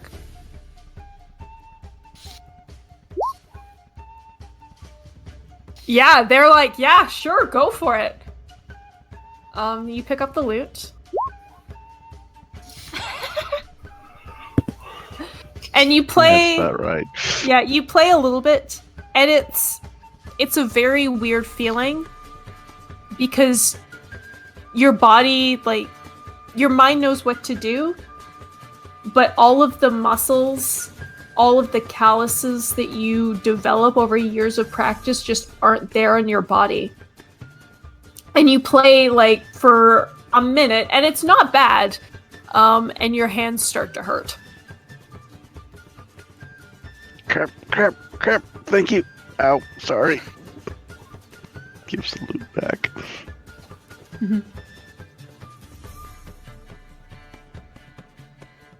All right, and she goes back to playing. Lynette goes over to Pert and says, "Would you like to dance?" Bert arches a brow, then smiles and stands up. It would be a pleasure. I haven't danced in ages. She smiles. She's not flirting. Mhm. She just seems like she wants to have a nice friendly dance. Yep. I thought you might enjoy it. And you're a rogue. You have high dexterity. Yep. You have a real kick-ass dance. Awesome. Bert seems like the kind of guy that would enjoy just dancing for the fun of dancing. Yeah. And after a couple of hours, the sun's starting to set. Things are starting to wind down a little bit, and Severa comes up to Camille.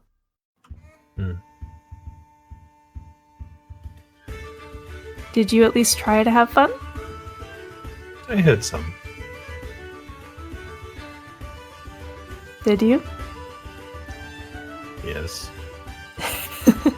Yes, Mom.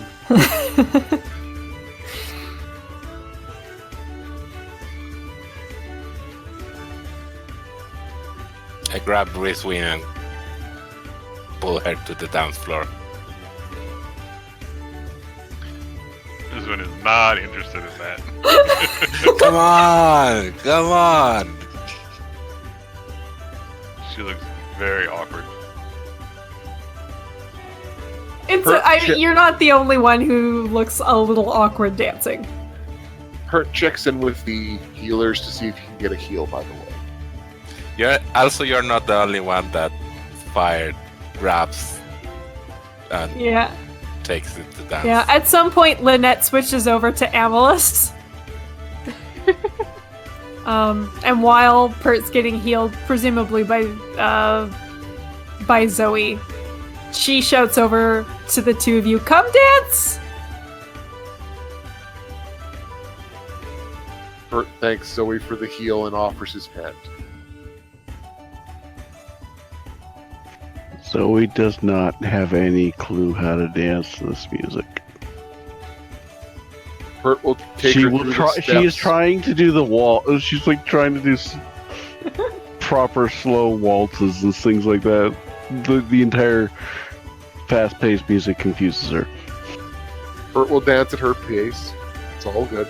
Alright. So Pert and Zoe are doing this like really elegant, slow dance, sort of in the background. While Fire is like leaping up and down with Rizwin. Is that what Fire's Bert may or may not be doing the Invent the grandfather ring. dancing with the grandchild thing, considering the height difference. Yeah. The musicians Is standing kind on your feet. of Yes. Yes. Yeah. The musicians seem to notice Pert and Zoe, and the next song they pick is a little bit slower. It's not a waltz, but it's probably a little more comfortable for Zoe. At the end of the song, Rizun escapes and resumes her Overwatch a little farther out. Severa is just pissing herself laughing. Also, at some point, I will talk to Camille and take the holy symbol back, assuming he is still inclined to do that. That's fine. I continue dancing with whatever villager wants to join me. Sure. Lots of them do. At one point in the night, you dance with the woman who made you the barrel backpack. Oh yeah. Who looks like she looks kind of awkward and out of sorts around the other villagers, but you ask her to dance, and she seems happy.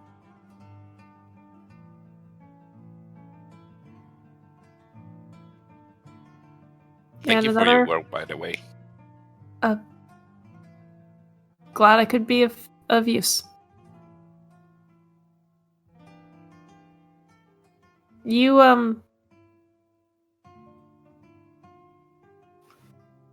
yeah, thanks for saving us all. Nah, it was fun. Would do it again.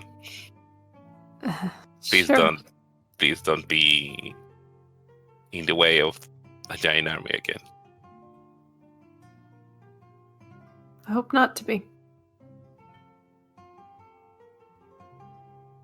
And she just kind of awkwardly leaves after the song is over. Yeah, that was awkward. Yeah. But another hour passes, and things start to wrap up. And as the sun sets,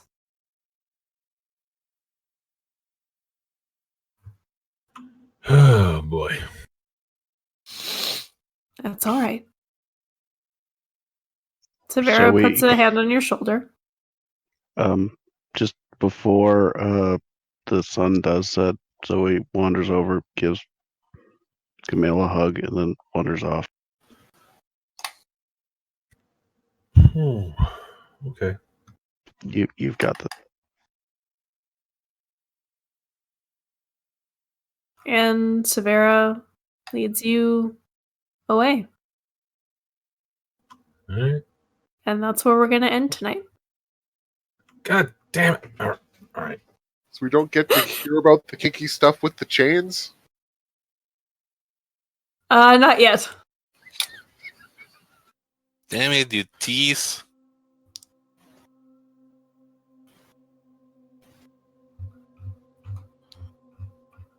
But did we level up? You did not. We're not going to level up till for a while because That happens after the chains. I mean, any relationship levels up after you get chains involved.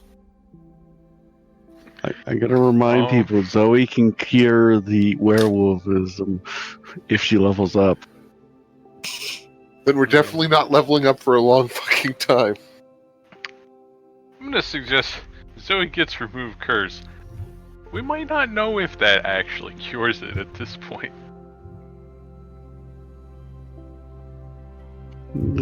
Can't might cure the werewolfism. Might get No our idea if wisdom it'll back, cure though. the other issue.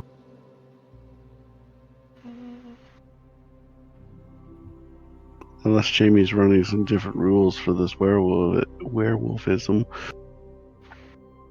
Just the way Severa was talking makes me wonder.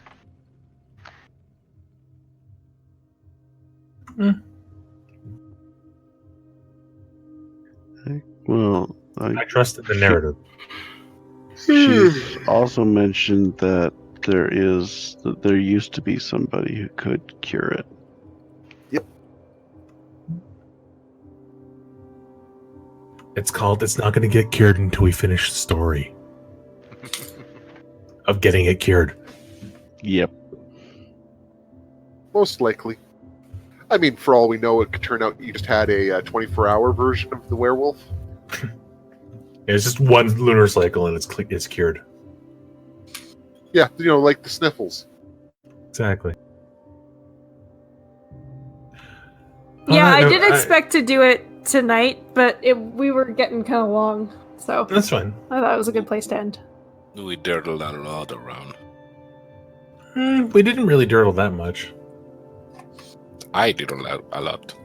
You That's dirtled a kind bit. of what fire does. I like the fact that Jamie thought this was going to be a short session. Yeah. 4 hours later. And we didn't even get through all of it.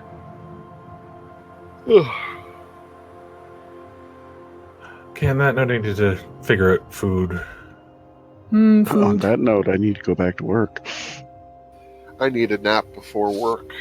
So you guys take care. Yeah, I'm glad you showed up for a little bit. Thank you. Thank you for I will. incorporating Do you me. want me to send the recording to you? Might as well. Okay.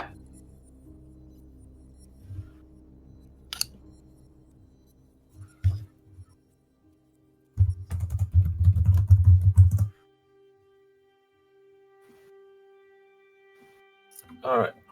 I'll catch you all later. I need to eat, or I'm gonna get hangry. Oh God, eat well, etc. Yep. Bye. Catch you all later. Thank you. Toodles.